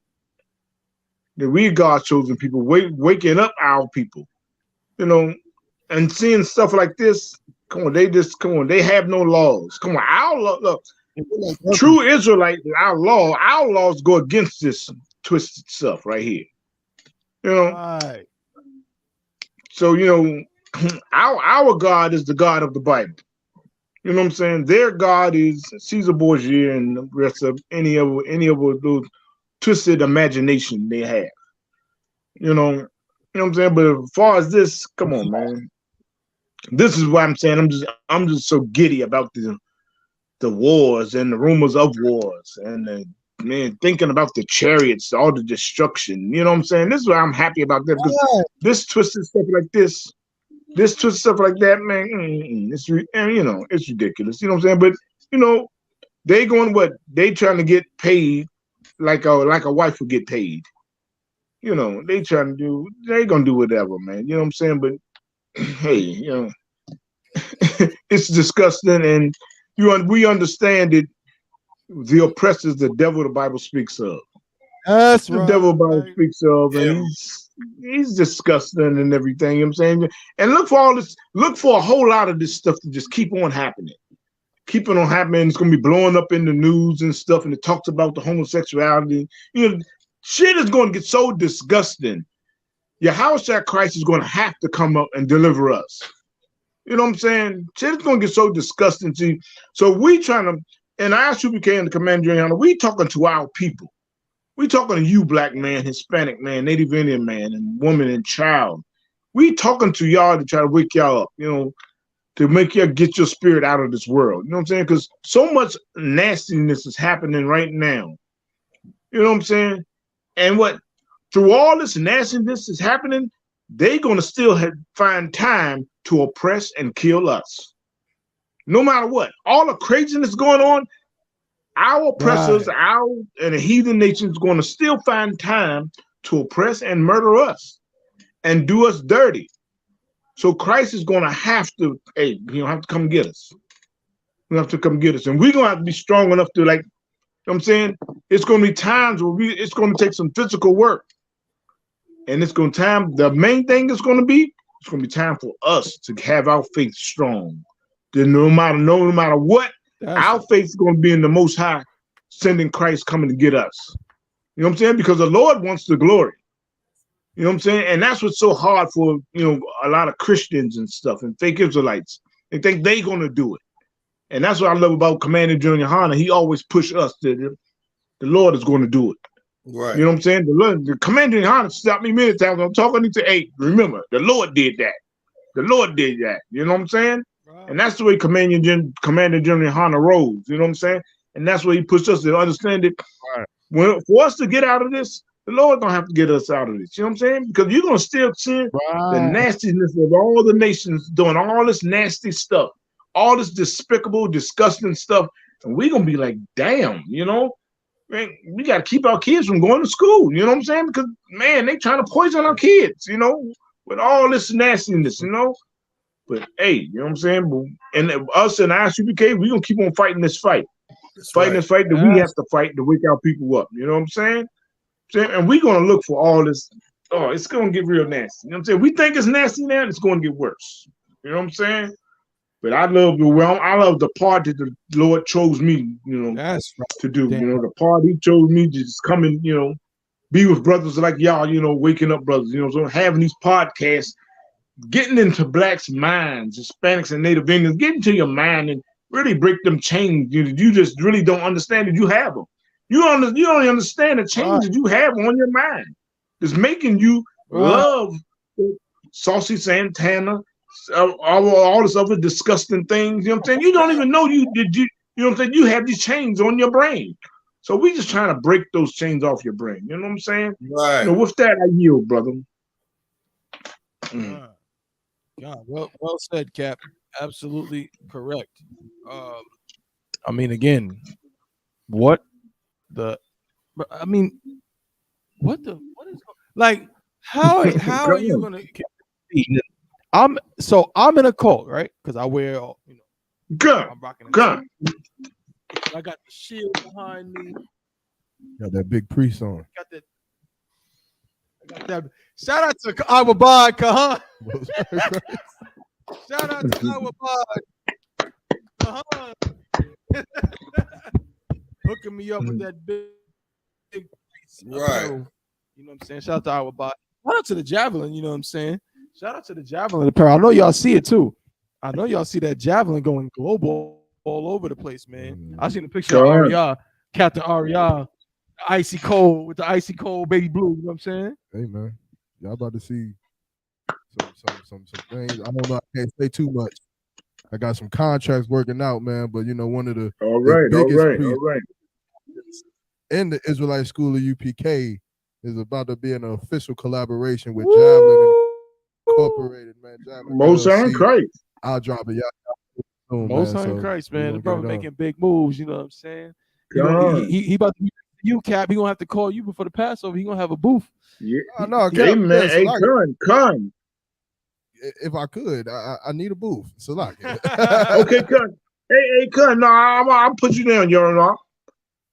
I might already have you down, but you know, damn sure I am, you know. And hey, you're a monk, and I saw that one that Captain Soccerwall had on. I like that white one. Is that white or like off white? I gotta go back through the you know through the inventory. Now I just saw the post on Facebook. That's all. Hey, I tell y'all what though, this thought- season 2 is about to drop. This season 2 is heavy. I got the prototype on right now. I ain't gonna do. I might give you a little sneak. Okay. That season 2, the red con. You understand? Like, All be a right, little- all right. Hey, I think I saw that too. Oh, look at that. Oh, okay, you're on Mark. So you're on Mark doing the damn thing. I see it. Okay. All right. You know, javelin is forever. Yeah. And it's for All the right, kids. all And right. it's for the javelin is for the children. That's right. That's right. That's an absolute fact. You know what I'm saying? But if I could on this topic, again, we got like maybe like again like a little bit under 30 minutes left for the show. I want to just spend a little more time on it before we go to the next one. Man, when Officer Yanazar sent me this story, I was just like enamored. And Cap, you've been saying it all show, and you're absolutely right, and it's so true. It's like I got giddy. There's something about being proven right that just feels good. You know when you say something and everybody's like, man, nah, you wrong, bro. So come on, chill. And then afterwards they got to come back like, you know, bro, Shalak, bro, you was right, bro. Like you right. Like there's something about being proven right that just feels good. And the I.S.U.P.K and the Commander General YAHANNA have been saying since 1969 that the people in the land cannot be the true people of the book, because the Bible says that when God's chosen people are in the land, guess what? They ain't gonna be no more LGBTQ plus. They ain't gonna be murdering people. They ain't gonna be no more abusing people, robbing people, unaliving people. There ain't gonna be none of that. All those things are gonna be a thing of the past. That's why it's gonna be what? It's gonna be heaven. The scriptures say what? It says that I'm paraphrasing. You know what I'm saying? That when the righteous are in authority, the people rejoice, but when the wicked have the rule, the people mourn. So if they're the righteous people, if they are the people of the Most High, but God said it is a sin for a man to lie with another man as he does with a woman, then why are they passing laws that allow a man to get benefit like he's somebody's wife? God. How could that be? And if I I'm gonna let you go real quick. I said, damn. Quick second, because I know you probably gonna go in on this. No, you got it. All you black women out there that be on the goddamn shade. Hold up, hear me out. Mm-hmm.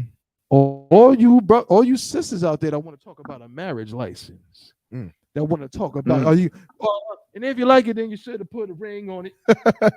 You want to talk about a ring and a marriage license? And guess what? A lot of y'all support Israel. Some of y'all do. And guess what? Right now, there's a grown, 38-year-old man who's getting benefits because he's some other man's boyfriend. I land my plane. Go ahead, Yarmak. What you gonna say? I was saying, damn. I mean, that's crazy. Like I said, that's the Holy Land, though, right? When they supposed that to be is crazy. The people of the earth, we supposed to look to them and see how we supposed to live, man. But I wonder how the Jewish man over here feels about that. That'll be a good question. I wonder how they feel about that marriage, whatever they just passed over there in Israel. But I ain't got much to say. I don't want to harken on it. The truth is they're heathens, and that's why they're doing things like that, because here's the thing: the oppressor rules this earth, not the children of the Bible. And because the oppressor rules this earth, the earth is going to follow the oppressor because Christ's people is not in rulership. And so Israel is doing something that they was inevitable to happen. In order to compete That's with the right. devil, you're gonna have to take up his ways. You're gonna have to do what the oppressor says to do, and the oppressor says that you gotta allow for gay marriages to happen. Otherwise, you ain't gonna compete. The Palestine is gonna roll over you. America gonna roll over you. Whatever, all these nations gonna roll over you. So you better just fall in line. However, black people, when we get in rulership, it won't be that way. You understand? I land my plane there. Well said, my brother. Somebody, young man Fresh. Shout out to young man Fresh, bro. Young man Fresh said he need that season 2, that hoodie fire. Damn right. Most High in Christ, man. You know what to do. I'm telling you, man. You can get that in the cheddar cheese, colorway. You know what I'm saying? No, bro, but it's Sawado. You know what I'm saying? It's fire. It's fire. Bro. That's a fire. I would never come up with that. I would never come up with that. You know what I'm saying? You can get that in the cheddar cheese. You can get that in the mozzarella cheese. You can get that in the gorgonzola. You can get it in any colorway you want. You know what I'm saying? All of that. Season 2 Javelin, man. It's coming soon, man. Most High in Christ. Hey, get ready for that black carpet. Oh, snap. Got right here, man. Tell everybody what's definitely going need that.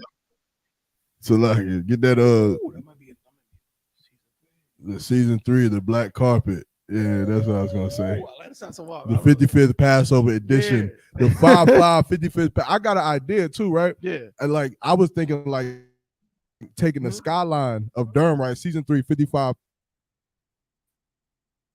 Passover edition, the skyline of Durham, but then overlooking the city like Mount Rushmore, putting like Cap, Iraq, me, you, Mahayar, you feel me? And that just be the different design right there, man. But yeah.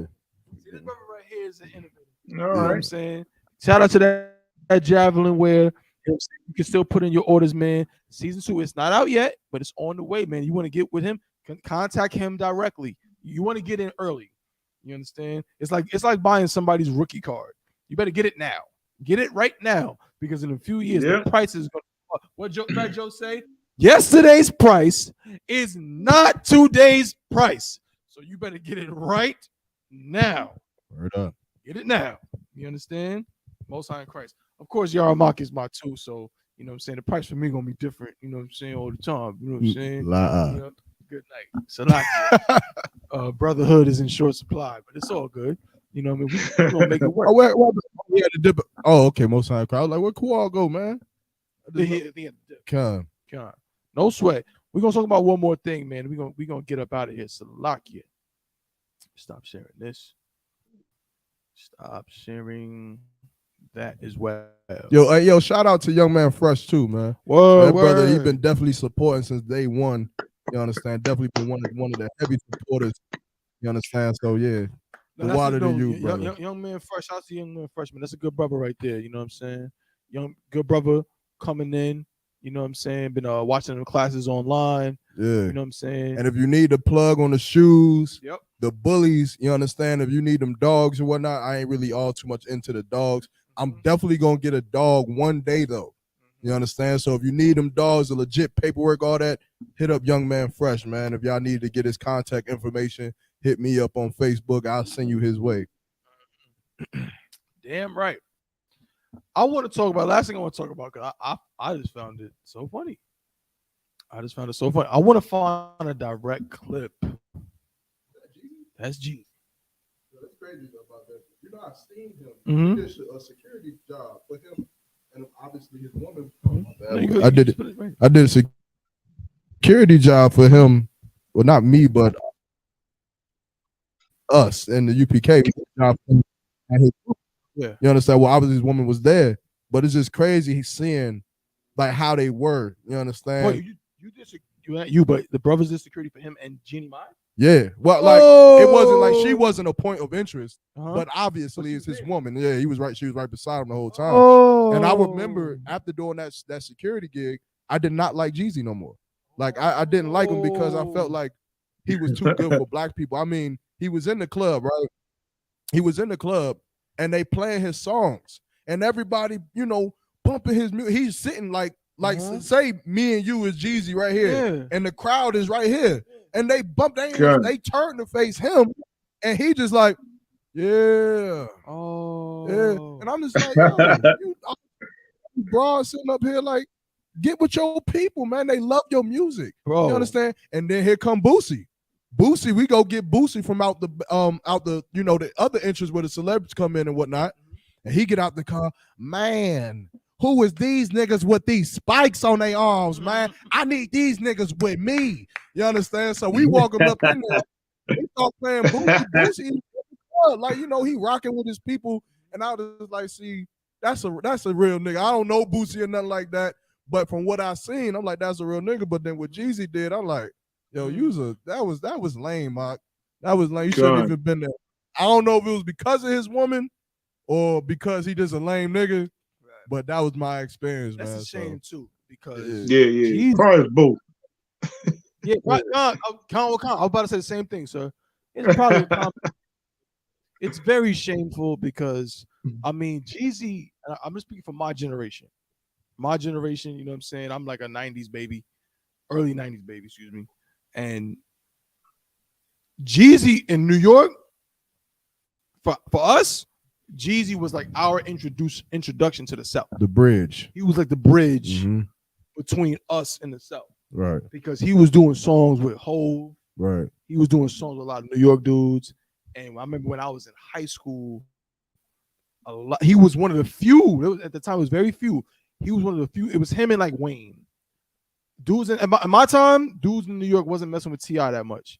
But Jeezy and Wayne was getting a lot of love in New York. So it's crazy. It's crazy to see that. But now he's back in the news. If you're not familiar with what's happening, he just filed for divorce from his wife, Jeannie Mai. I don't know what she's famous for other than being on that show. I think she might have been like did some model work. I don't know, but she was on one of them talk shows that you'll really be watching. You know what I'm talking about?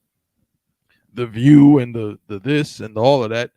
She's on one of them shows. She was on one of them shows, and then she married Jeezy and had a baby by him. Well, he recently filed for divorce.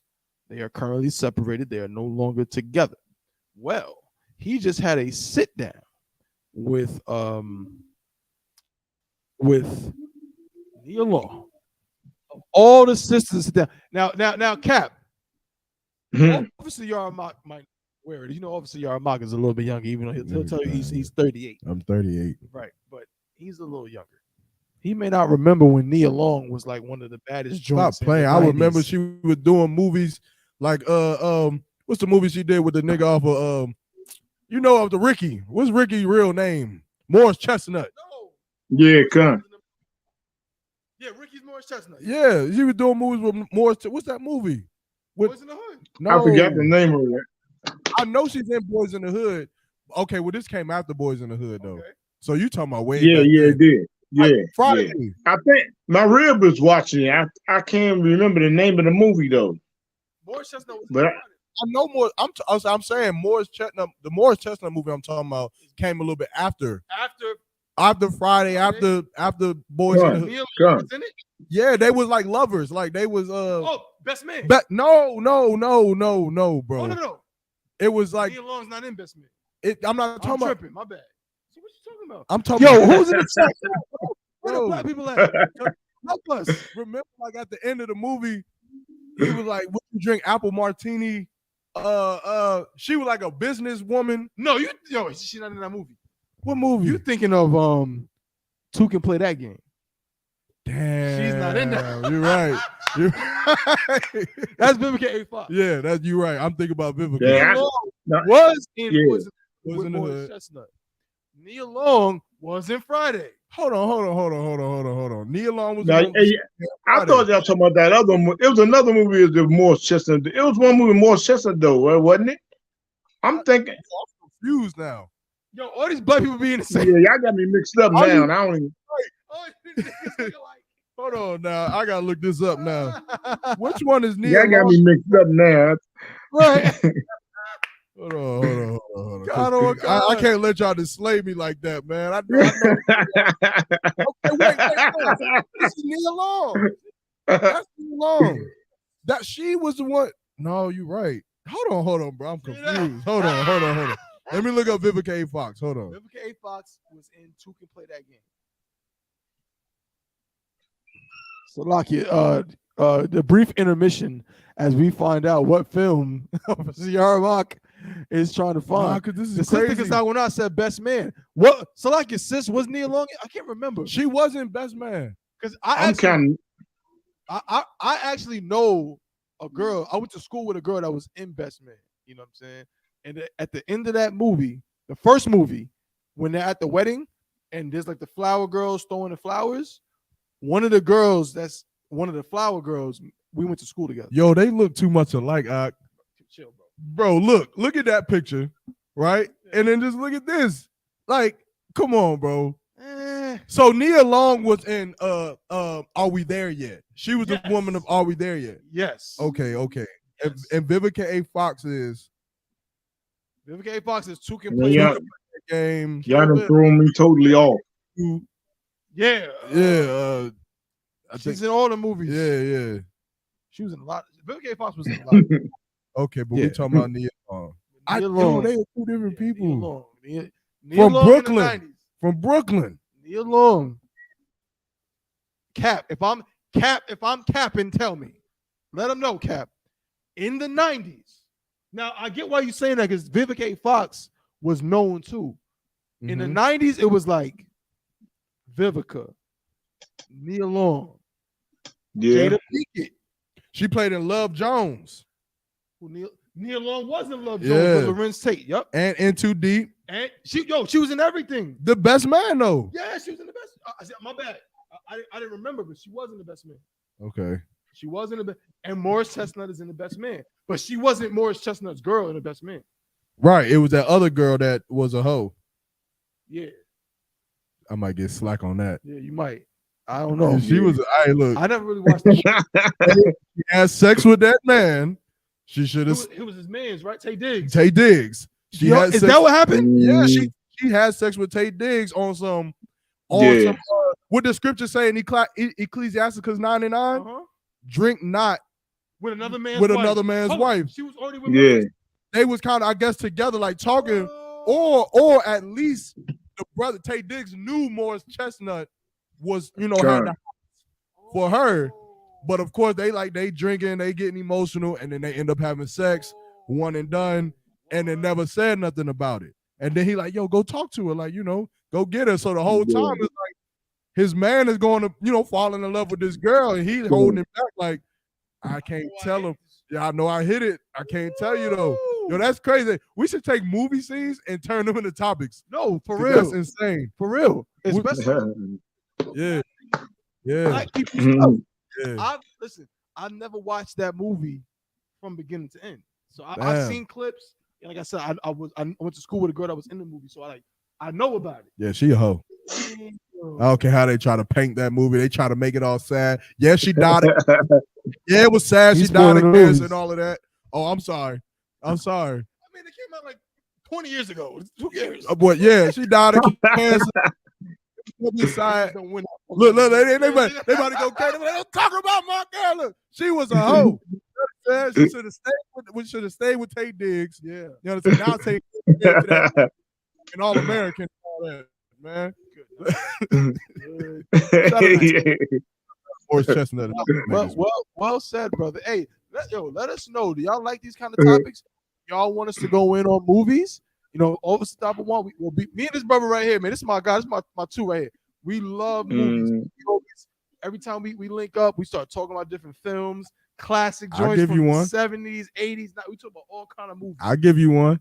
Should the brother had went with what was his name in Boys of the Hood? What was I.S.U.P.K name? Old Dog? No, bro, you talking about Menace to Society. No. He was Doughboy. Boys in the Hood. He was Doughboy. That wasn't Menace to Society? No, Ice-Cube is Doughboy in Boys in the Hood. Okay, but what was his name in Boys in the Wait, what the fuck did I say? Did I say Menace to Society? See this? Or did you say Menace to Society? I'm just saying because you said Old Dog. That's Old Dog. Old Dog, Menace to Society. Right. But what's Ice-Cube name in the Hood? Doughboy. Doughboy. Yes. And what's the brother's name? The radio.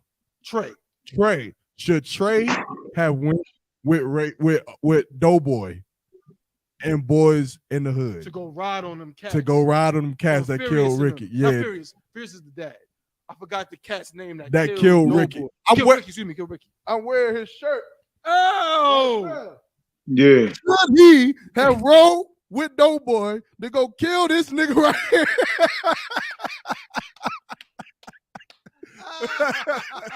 What y'all think?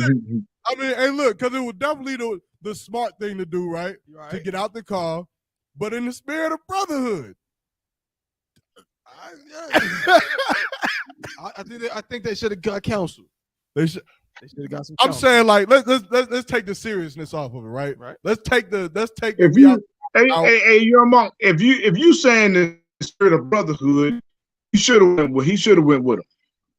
He should have stayed in the car. Like if we take the truth out, like we take the truth out and the law and all of that out. In the spirit of brotherhood, he should have stayed in the car. He shouldn't have got out. Because that was his boy. Ricky was his boy. Captain your go up in his rib on one accord because the sister said yes. Stick with your brother. Stick with your brother. I heard that. Hey, I'm rolling. Number one called me. Hey, these niggas done killed somebody. I'm rolling. Hey, I guess we rolling. You know what? Guess what? Because guess what? In the world, Officer Number One, I would have been Trey. I'd have been like, yo, let me out, man. Let me out. I would have been the nigga that would have been like, all right, no problems. Right. Like we still family. Like, He said he should have stayed in the house. You know what? Trey was emotional, is what it was. He was emotional. Yeah. That Because nigga. fans. Yeah, when he was throwing them little wimpy punches, goddamn, yeah. Yeah, I know. When he throwing them little wimpy punches, okay, nigga sit down, huh?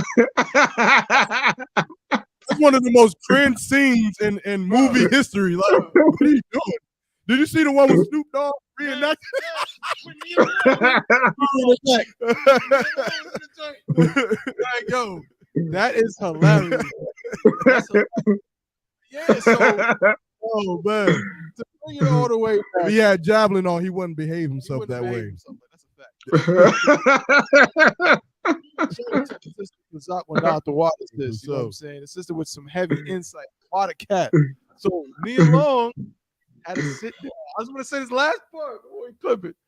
If I'm gonna try to find this part because there's one part that's kind of going viral.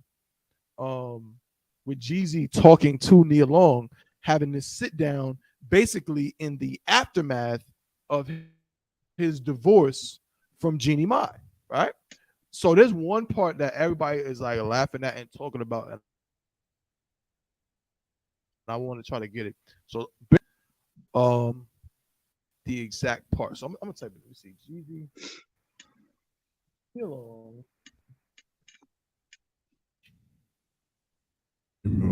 Smokey was trying to get that dirty sock on Debo's face when he was. Yo, bro. What was he trying to get from out the room? The money. The money. The money that Debo took from Stanley. Yeah. Because he was trying to pay Big Worm, so he snuck in the window and tried to get the money out of his pocket. You know what I mean? But of course, he's an idiot, and that probably wouldn't have even been that difficult if he wasn't high on weed, because he's a weed head smoking. Right. If he had just been sober, he probably would have got it easy. You know, it's crazy. All of that stuff that they did for $200, all them bullets. Oh yeah, they went through a lot. They went through a lot for $200. You know what that shows? His family wasn't worth a damn. Did Smokey? Oh, Smokey did have a mom. Yeah, she was a piece of garbage. Damn. Yeah. A piece of garbage. No, the black woman is God.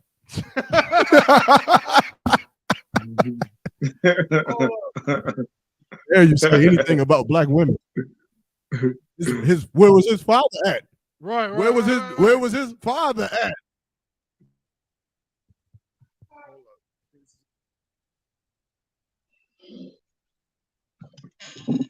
Hold up.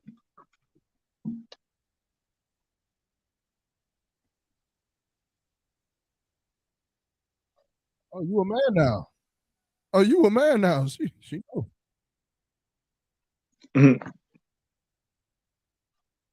Yo, this is it. I found a clip. Yo. I found a clip. We Yo. ending the show on this, bro. Yo. Bro. Real niggas don't cheat. Hold up. Check it out. This is y'all man. This is the snowman right here. Can you imagine when Jeezy, when I was in high school, and Officer Type 1, I'm an old cat. But when I was in high school, Jeezy was the snowman. He was like, yo, like he just had it. He had it. Jeezy had it. And this your king? I want y'all to see this, man. This is the recent conversation when Jeezy sat down with Nia Long. Two legends. And of course, we know Nia Long just went through a horrible situation with her. He's African. Her With the Boston dude, right? The coach from So that's okay. Ide Umoka or something like that. Good for her. Yeah. They just got divorced. Men gotta stop lying, bro. Hey, can I tell one quick story? Oh, Well, please. should I say it real? How much? You know, You let go me. this first and then tell story? Yeah. Well, I mean, it depends. What you think? Do Which we got story? time? It was just about the realism of brothers being honest and something that actually happened to me in real life recently. Right? Tell it. Like, okay, because one of the biggest topics that we have when it comes to women, right, is multiple wives. Yep. And it's like brothers so much like put on a facade of like real niggas don't cheat. Yep. Real gangsters, real killers in the hood, real niggas that push weight, they don't cheat on they women. Like, we put on this facade. So I remember just last Sunday, I had my brother, my physical brother in the world is getting married. And so he had like a little bachelor party, but instead of a bachelor party, we kind of just all clicked up and just kind of went to a party and, kind of celebrated, for him or whatever. But we was in the building and it was this sister, right? We was talking outside and somehow the conversation of multiple wives came up, right? And so I'm like, oh God, here we go. Cause I know all the brothers who I'm with is gonna look at me because they try and they brain, they like, yep, he not about to get no bitches. Like, we about to put him on the spot. He ain't about to get no women, and he gonna have to explain this. So they like, how many wives you got? And I say, I got 3 wives.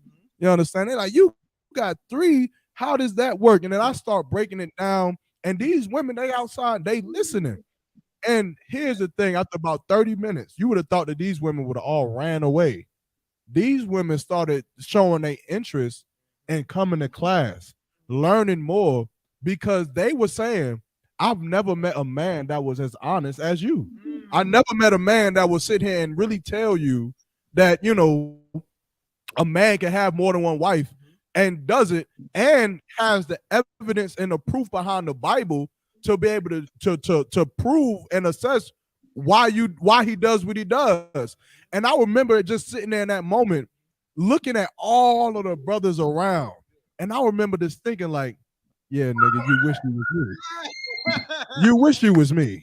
You wish you had to be able to stand here in front of all these broads and tell them this, and they still turn around and it's like, can I get your number? Can I get your Instagram?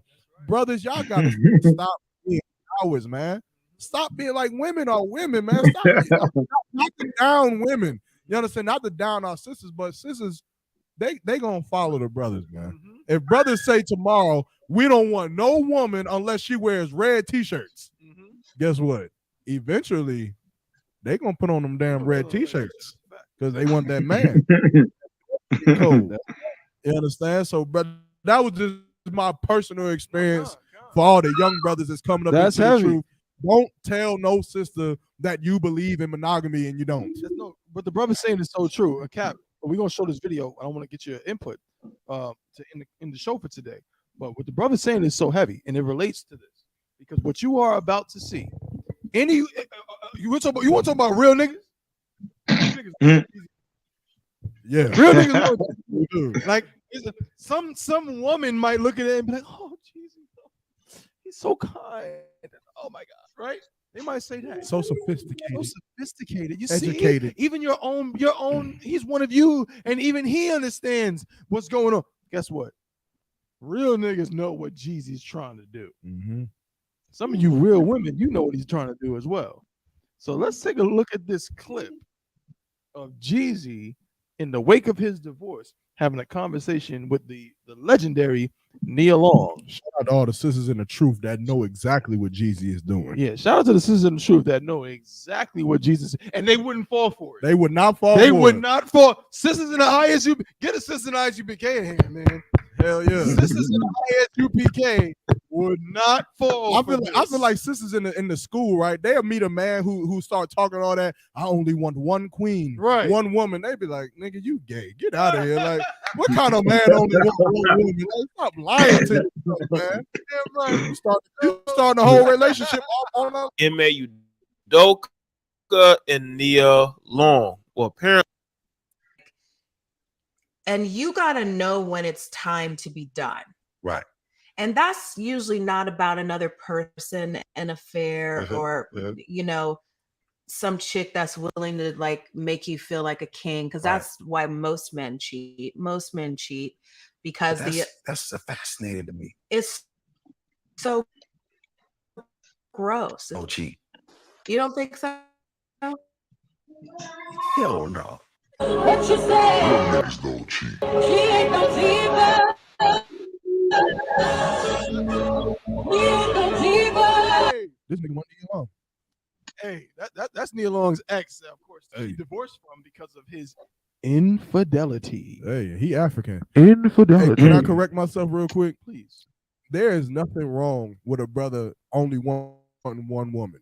That's right. I have to correct myself for all the young brothers. Good. If you really only want one woman, then get you that one woman and stay with her for the rest of your life. But sisters, just a little advice. I would not ever believe that. If a man says that he only wants you and only you for the rest of his life until he dies, I would just tell myself, yeah, that's probably going to change in about 10 years. Right. That's probably going to change. And you should be prepared for that change. Right. So that you can have that lasts forever. So go ahead and tell yourself there's a possibility that he will get another woman, even though he's saying he doesn't want one right now.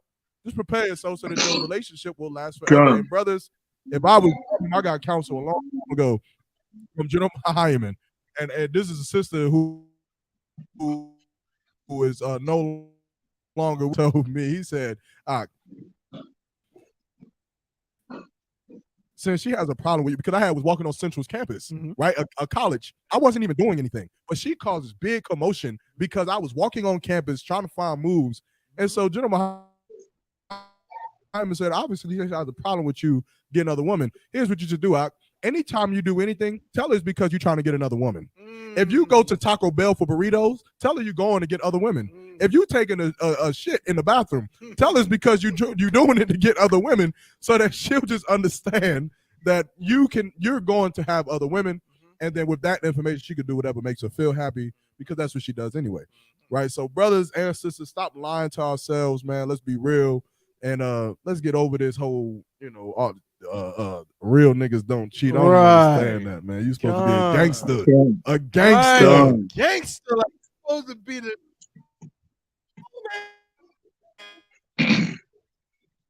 I thought real niggas had women. I want to say the other word. You supposed to be the snowman. The snowman. What song does Jeezy sing, man? He got he got a lot. You know what I'm saying? What's He one? had what you call with Jay-Z. I can't think of none of his songs though. The joint with Jay-Z was I'm from the South. Oh, too, when bro. they play that new G's or the dope boys go crazy. Watch the dope boys go crazy. I don't know that one. Jay-Z. What That about one? is Ice Cream Paint Job his song? White might be. thing. White. No, that might be. Is that Gucci? Is that Gucci? I know Gucci had Yellow. Hold up. Lemonade. He had Lemonade. That was Gucci. Jeezy had the other one. Jeezy like to drink. Jeezy like to smoke.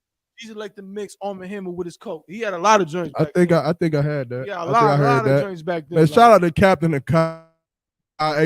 On some real shit, Captain Akkad is better than Jeezy, bro. Captain Akkad is way better. I'm just being honest. I'm way better. Nigga, I put my money on Captain Akkad. And it's not even because he's the truth. At this point, I don't even care about the truth or not when it comes to being honest with you. Khan is a better rapper than Jeezy, man. Hey, I'm with you, bro. And he's a real nigga. I'm with you, bro. But hey, but a chance. Go back and listen to, you know what I'm saying? Go back and listen to that Jeezy joints from early like 2005. I might. Go listen to them joints. But I feel like he's lying. I feel like he's lying now. No, he is. That's what I'm saying. I'm with you. He's lying. Yeah, you but cap. it's like, what the hell, man? Like, again, you're supposed to be the snowman. So you can be the snowman, but real niggas don't cheat. Can we clip that? Like, can we like get one of his lyrics of him talking about getting off the business and then clip that like niggas don't cheat? Hold up. Real niggas don't cheat. He's a snowman. I can't find it right now. I'm gonna do it, bro. I'm back. Yeah. Young man Fresh said, I heard that Jeezy said that started to turn the TV off. That dude ain't slick. He was trying to shoot his shot with Nia. I turned my rib. Don't be surprised if they start kicking it. I told my rib, don't be surprised if they start kicking it. I wouldn't be surprised. I would not be surprised at all, bro. This nigga, like I said, and you know what? I'm gonna say with Officer Yarmak saying, Cap, I'm gonna let you have the last word. But Officer Yarmak was basically saying is so real because what happens is a lot of these dudes, and that, bro, what I learned in this truth, man, and this is one of the heaviest, you know what I mean? Don't let it go over your head. One of the heaviest things I learned in this I.S.U.P.K is about integrity, man. About integrity. Being real means that what? If I believe it, I'm gonna live by it. If I say it, I'm gonna live by it.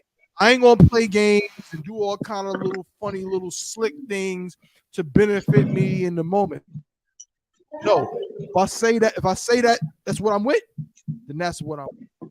But these dudes, they be the same ones that'll teach your kids to go sell drugs, that'll teach your kids to be the snowman, that'll teach your kids to be a criminal. But behind closed doors, they want their kids to go to prep school.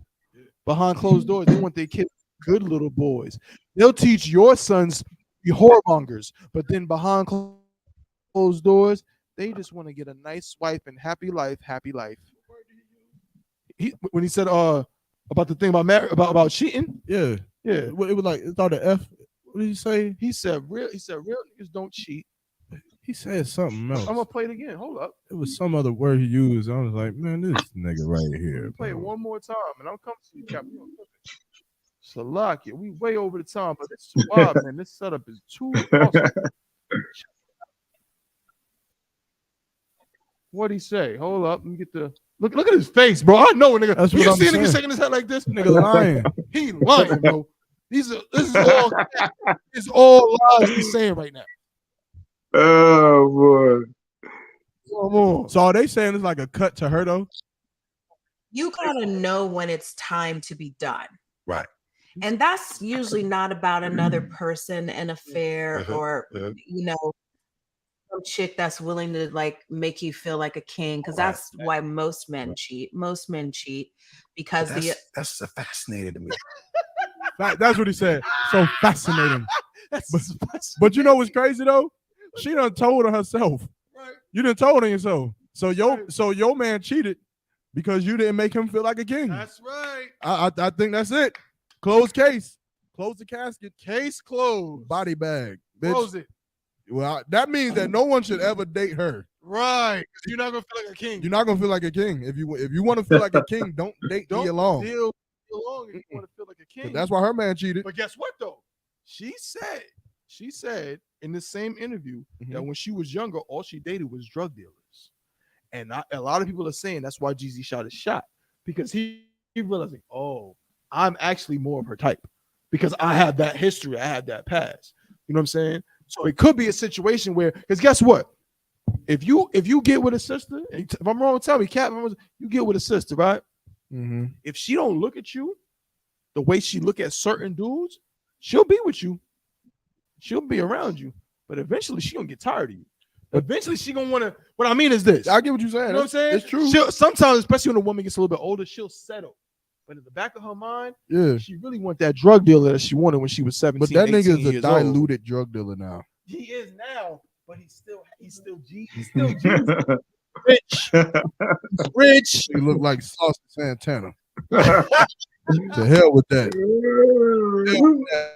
I don't like Jeezy. I don't like it no more because that thing you pulled in that club was terrible. I didn't like that. Yeah. Look at you, what you did, Jeezy. You done went and upset Officer Yarmak. You hurt the javelin. You done upset the javelin. What did he say? brother. You done hurt my feelings. Come on, brother. What you got going on, man? Man, I ain't gonna say too much. I ain't gonna say too much. Nia Long and Jeezy, y'all need counsel. What that say? Oh, Nadia, you're late. Yeah, brother, Nadia, you're late. We're gonna talk after the show. But Cap, if I could, last thing, I want to let you finish it out. You know, with this situation with Nia Long and Jeezy, that shit is hilarious. In this concept, right? Like, it's stuck in my head now. You know, I'll be singing this, but like, you see, with the situation with Jeezy and Nia Long. Now, again, Jeezy just got out of a marriage to a heathen. They both, guess what? I'm gonna say this too. Hey, look, I hope they do get together. So here, Salakia though. Salakia, so you were saying, so with him sitting down with her, so are they getting together? Well, they're not officially getting together, but a lot of people are saying they had chemistry. And they're saying that Jeezy, when he started saying that real men don't cheat, it was his way of shooting his shot with her because she just got cheated. Yeah, okay. I got you. African coach. Oh, okay. I got you. Yeah, I got you. You know, it's but them who knows? Who knows? Shit, they might be a good match. And they both Israelites, so most time Christ for that. Yeah, and the most Israelites, who knows, you know? But brothers, some like all brothers can't be like your mom, you know? And they like a lot of brothers love that. When they start hearing about I.S.U.P.K and we multiple wives and stuff, they love that, you know. But like Captain Tazariak said, some brothers shouldn't have one wife. That's a fact. Because they don't know how to treat the one they have, you know. But it's a responsibility. It's a responsibility. And then, you know what I'm saying? Yarmak is a young cat. Well, I shouldn't say a young cat. You know, Yarmak he's seasoned. He's seasoned. You know, I ain't gonna say Yarmak a young cat. He's very seasoned. He's a very seasoned cat. You know what I'm saying? And he what shit, he's doing it. He's doing it. He's responsible. You know, but you got to be responsible when you do that. You know what I'm saying? You got to understand that woman, you know, hey, she's the weaker vessel. You know what I'm saying? So you got to know how to, like the Bible say, deal with her with knowledge. So what Yarmak is doing, yeah, I feel he's doing a hell of a job. He's dealing with all three of them with knowledge. You know, he's not doing no evil shit and this, you know, and turning them against each other and stuff like that. There's no arguing back and forth, no crazy shit. Well, you know what I'm saying? So he's got to deal with that. He got to work whatever if that comes with that, he got to deal with it. He got to deal with it, you know. But like me, like I counsel, like I've been counseling brothers, you know, marriage counsel and stuff, you know, and stuff like that. And it's like you find different things that brothers shouldn't do. You find things that sisters shouldn't do, you know. But it's a work. It's a responsibility on both parts, you know. So people looking on the outside of the I.S.U.P.K saying, "Oh man, the brothers getting hyped up. Yeah, I can deal with that. Yeah, that multiple wives. You know what I'm saying? Hey, you're going to come in. You're going to learn the scriptures, and you're going to learn how to really treat a woman or treat the one you have, you know, if you have one, you know. But it's definitely a big responsibility to do it, you know. So it's like if you able to do it, hey, you're going to work and you're going to do that shit, you know, and you're going to make it work. You know, you're going to make it work, and it's going to be a beautiful thing. It's going to be a beautiful thing, you know. So it's like something things you just it's like you coming and fighting your demons off whatever you hang up you had in the world. You fighting your demons, you know. You coming to the truth. You get another wife. You know what I'm saying? Your demons gonna fight you on that too. You know, demons gonna fight you on that too. You know, and you sisters out there, you can't punk your husband.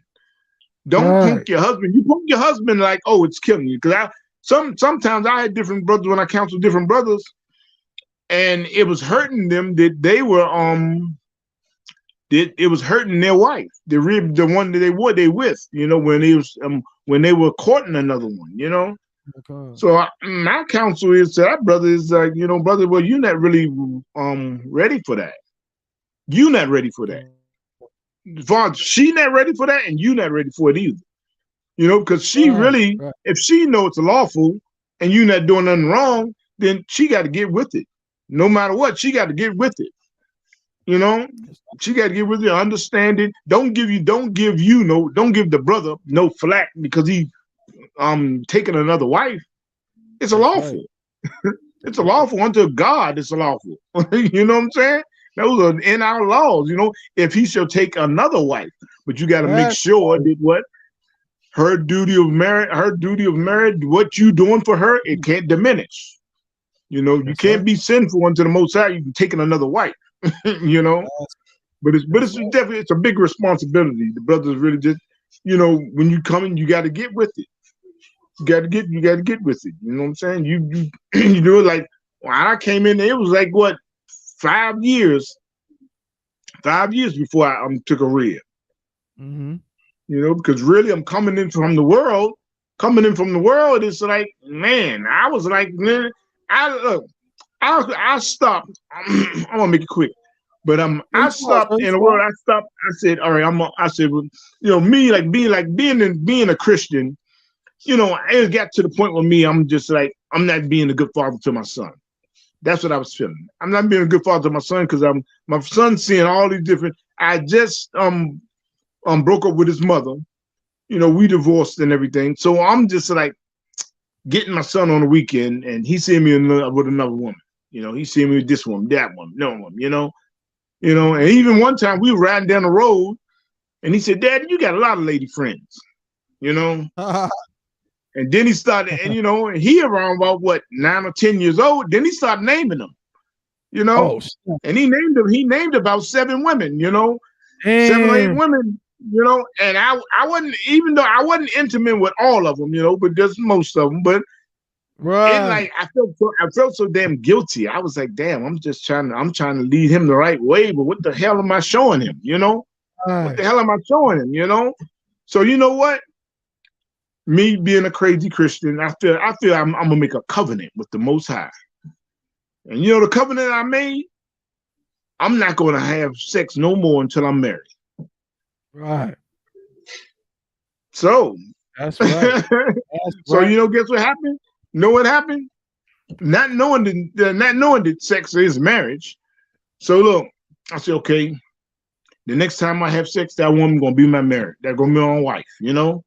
That's right. So I went 4 years. Boy, and that was rough. That was rough. The roughest part of training, rough part of boxing, anything. That was rough as hell, you know.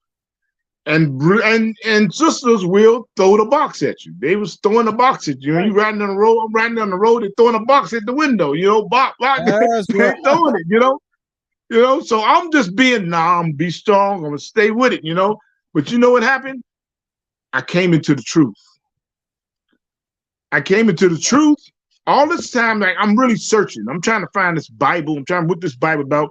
My parents passed away, my mother and my father, and they were, you know, Christians. And I'm just really just trying to find the truth of the Bible. And I'm trying to find, so I'm really focusing on, my son not gonna see me no more just with all these whores that I'm going out with, you know.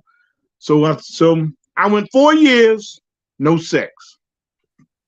I come into the truth, man, I find out sex is marriage. Right. So I'm just like, damn, I'm jammed up. I'm righteously jammed up. I'm just like, damn, I can't have no sex. You know, if I'm ready to take a wife, she's gonna be my wife, you know. And I'm just really like, okay, I'm gonna just go ahead and do it. No, I'm focused on the truth now. I'm focused on the truth, I'm in the truth. So I went like 5 years. That's 9 years. I went 9 years with no sex. 9 damn years. I was like, oh, God damn, I'm surprised I did it myself when I look back on it, you know. But then when I met Kazakwana, you know, I met Kazakwana, and I didn't even know that she was I.S.U.P.K. sister. You know, she was just talking she was talking something on a scripture on Facebook. And I said, no, sis. I broke it down to a no, sis. It's not like that. It's not like this and that. And for some reason, I used to cut sisters, especially when they wasn't in school. You know, I would cut them when they in the world talking smack on Facebook. Oh, man, I get in there and just talk all types of ways, you know, maybe blaze on them, you know. But so really, I didn't blaze on them. I said, no, sis, it's not like this and not like that, You know, and it was funny because she told me that her brother was a Hebrew Israelite. So I just, my fake Israelite radars went up when she said that. I said, well, nigga, fake Israelite, you know, I know it, you know, I know. You know, I didn't even ask her about it. Then I said, wait a minute, Oklahoma City. I said, wait a minute, your brother is I.S.U.P.K. And then she went, well, I think it is because his name, she didn't even know his name. She said, I think she didn't know his Hebrew name. She said, I think it is because he said it's something that start with an A, you know. And then I went back and found out that they were sisters and brothers, you know what I'm saying? You know, so, you know, I brought her into the school and everything, you know, and I was like, man, thanks for bringing her in, you know, stuff like that, you know. But it was like with that, you know, dealing with that was like really like a trial for me, you know, like a trial for me. And knowing that this work is so serious, you know what I'm saying? It's so serious. We don't just run around just like grabbing wives and stuff. And even with that, like I just have this one wife, you know what I'm saying? And that's not saying that I'm not going to take another wife. That's you know, I'm not saying I'm not going to take another wife, or I'm not saying I'm not going to take 2 or 3 more. You know, that's not saying, you know what I'm saying? But for right now, it's just me and Kazak, you know what I'm saying? But if I choose to do it, you know, I'm definitely going to do like the scriptures say. I'm going to deal with her, you know, in righteousness, you know, and I'm going to make sure that I don't, I'm going to make sure that, you know, I don't do no wicked shit to her, and, you know, and I won't let her punk me. Like sometimes when I'm counseling brothers and sisters try to punk their husband, you know, with all the being hurt from him to her taking another wife, you know what I'm saying? And I just tell sisters, you know, just don't do that, you know. But it's a work, and it's a beautiful work of the Most High. It's a beautiful work of the Most High, you know what I'm saying? You know what I'm saying? But sisters got to understand that it's lawful. It's lawful. And brothers got to understand that when you're dealing with that, don't think it's just a breeze. You're going to go and do this. You're going to do the, you know, bop the boop and whatever, and it's going to be all. No, it's going to be work. It's going to be work, you know. And Satan going to deal with you on that. Satan going to fuck with you. Satan, he does his job, and he does his job good. You got to realize that. You know what I'm saying? But you got to really, and he going to fight you on it. You know what I'm saying? But it's like with both of y'all, with all of the parties, it's a beautiful thing because, like I said, I would definitely counsel a brother that when you're in the school, definitely if you're gonna take another wife in the school. Right. You know, take another wife in the school. You know what I'm saying? You going outside the school, going into the world, then you looking for hell. You damn sure looking for hell. You know what I'm saying? I would say take a woman in school, or if she's not in the school, make sure she get in the school. Make sure she do her 90 days. Learn how to shut her mouth and put on, you know, cover her head and say kana one kun. You know what I'm saying? Teach her how to do that. You know, don't mess up and fake the funk, and you go outside the truth, and you messing with the truth, and she bring hell down on you, and then you're gonna run up with councils on top of councils, because you know what I'm saying? You know what I'm saying? This is the work, you know what I'm saying? And this is the Lord's work, you know what I'm saying? And angels are reporting, you know? That's the thing that always scare me, you know what I'm saying? Angels are reporting, you know what I'm saying? That should put some fear on you when you fear the Lord. Then angels are reporting on every simple little thing you do, every simple little thought in your head, they're going to report. You know what I'm saying? So when you come into this truth and you living like that, you know what I'm saying? The truth is a breeze, you know what I'm saying? Right. You know what I'm saying? You be happy, you know what I'm saying? I'm you know, we take care of my daughter's kids, you know, her grandkids, you know, because she, you know what I'm saying? So we do this type of thing like that, I'm saying it's like, you know, it's a beautiful thing. This truth is, you know what I'm saying? It's how you raise kids. It's how you treat your wife. It's how you treat your husband. You know what I'm saying? It's not just us going on the street. That's right. Us going on the street speaking. People see us just speaking. They think we're not normal. You know what I'm saying? We are superheroes, but we are normal. You know what I'm saying? We are. What I'm saying is like we are human. We are human. You know what I'm saying? We are angelic. You know, we are. You know what I'm saying? We. You know what I'm saying? We have feelings. You know what I'm saying? We have wives. We have. You know what I'm saying? Shit. We have arguments. Right. We have arguments. You know what I'm saying? We go to council sometimes. You know what I'm saying? Sometimes we get into it. You know what I'm saying? You know what I'm saying? I go and we go and talking about with the general. You know thing. You know thing. But the Bible says don't let the sun go down on your wrath. You know. That's right. So, and that's what you definitely got to when you in that marriage. You know what I'm saying? But the marriage is a serious. It's a serious union. You know, it's a serious union, and the Most High honors the marriage. You know, and if you see you see strong brothers like Young Mark. You know what I'm saying? You know what I'm saying? You know what I'm saying? You can, like I say, hey, it takes being righteous to be like him. Right. You gotta be righteous to be like him and have those wives. You said he had 3. It takes righteousness. You can't be no wicked nigga like you are in the world. Think you're gonna come in here and grab 3 wives. You know what I'm saying? Right. It's gonna take some training and some seasoning for you to take other multiple wives. You know, right. The multiple wife thing is nothing to play with. You know what I'm saying? So when you get into the truth, you know what I'm saying? You'll be all good in the hood. You know what I'm saying? But you outside looking in, don't think it's all a breeze. Like, oh man, I'm coming, I'm gonna get my 5 wives. You know what I'm saying? I'm gonna get all that. Nah, nigga. You're gonna get counsels. That's what you're gonna get. That's right. That's what you're gonna get. No, then I yield, brother. Well said, Cal. Again, I told you I wanted you to finish it out. I don't want the water. So that's excellent points that you made for anybody that's thinking about coming into this truth, or you think that this is just some kind of, this ain't no damn circus. You know what I'm saying? Where you come in here and just think you about to get a bunch of wives and fill out your disgusting porno fantasies. That's not what we do. Salakia thought. No damn wild orgies and stuff like that with your wives. Right. You know what I'm saying? That's a damn sin, you knuckleheads. That's right. That's right. Yeah, ain't no orgies going on, man. You cannot listen, man. Your relationship with one wife is not your relationship with another wife. If you some nasty nigga that want to see your wives making out with each other, and you want to have sex with one wife in the same room as another wife and watch them do nasty things, guess what? You're a freak. You're a freak. Now, I pray that the Lord does not give you no children while you live in that kind of lifestyle, because that's not of the Lord. The Lord is not with that nasty lesbianism. He's not with that nasty sex. It's intimacy, meaning for what? It's between 2 people, 1 man and 1 woman. Exactly. You know what I mean? That's what it's all about.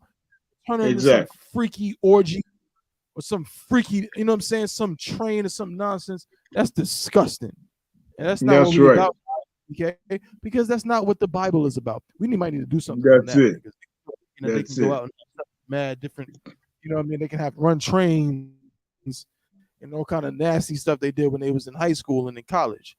That's gross and immature and disgusting. And last thing I'm gonna say, a real nigga doesn't want to see his woman with another woman. That's nasty. That's right. That's right. It's a turn off. Get your life together. That's right. But hey, man, we're going to clip it right there. We way over the time, but we had an excellent show today. Give a hand clap for the Chain Breaker Podcast of universal practical knowledge, man. The water to captain of 10,000, your Garwap out there in Oklahoma City. The water to officer of 1,000, Kowal and Fayetteville. The water to my brother. I don't know if you're going to be able to do this every week, but I'm telling you, man, this is a great setup. We might have to find a way, man. One day we're going to, and guess what? For that Passover, I'm already planning to do a special version of the Chain Breakers Podcast. Cap, I know you're selling garments. All right. Quick 30, 45 minutes to sit with us, man, and do this show, man. It's special Chain Breakers Podcast for the Passover, man. It's going to be so glorious. But we ain't going to hold y'all up. We're going to see y'all next week. Same time, same place, 12 p.m. Eastern Standard Time, you know what I'm saying, and 11 a.m. Central Time. Chain Breakers Podcast brought to you by the I.S.U.P.K under Commanding General YAHANNA. You understand? It's going down. Make sure you pay your Passover fee. That's right. Pay your Passover fee, $200 per adult over the age of 18 and above. 18 and above, pay your Passover fee, man. If you don't got a job, call your grandmama. If you don't got a job, call your daddy and your mama. Get the money, and pay that Passover fee. You understand? That's it. Most High in Christ. We appreciate everybody that tuned in. Then shout out to the young man Fresh. Shout out to the sister Kazak Nah. Shout out to Trooper Nadiab. You understand? Shout out to Kwame Paul. We see you, Kwame Paul. Shout out to the sister Olivia. You know what I'm saying? Who else we got? Shout out to my brother, Officer 500 Yanazar. Shout out to young man David. Young man Black. Shout out to young man Black. Shout out to Officer Awabad. You know what I'm saying? All the brothers and sisters that tuned in today, man. We're going to see y'all next week, man. We're going to be back at it again, man. Chain Breakers Podcast. To the brothers, we say, Shalom. How about Shimon, how Shah Baraka Thumb. And to the sisters, we say, Shalom. Yeah, how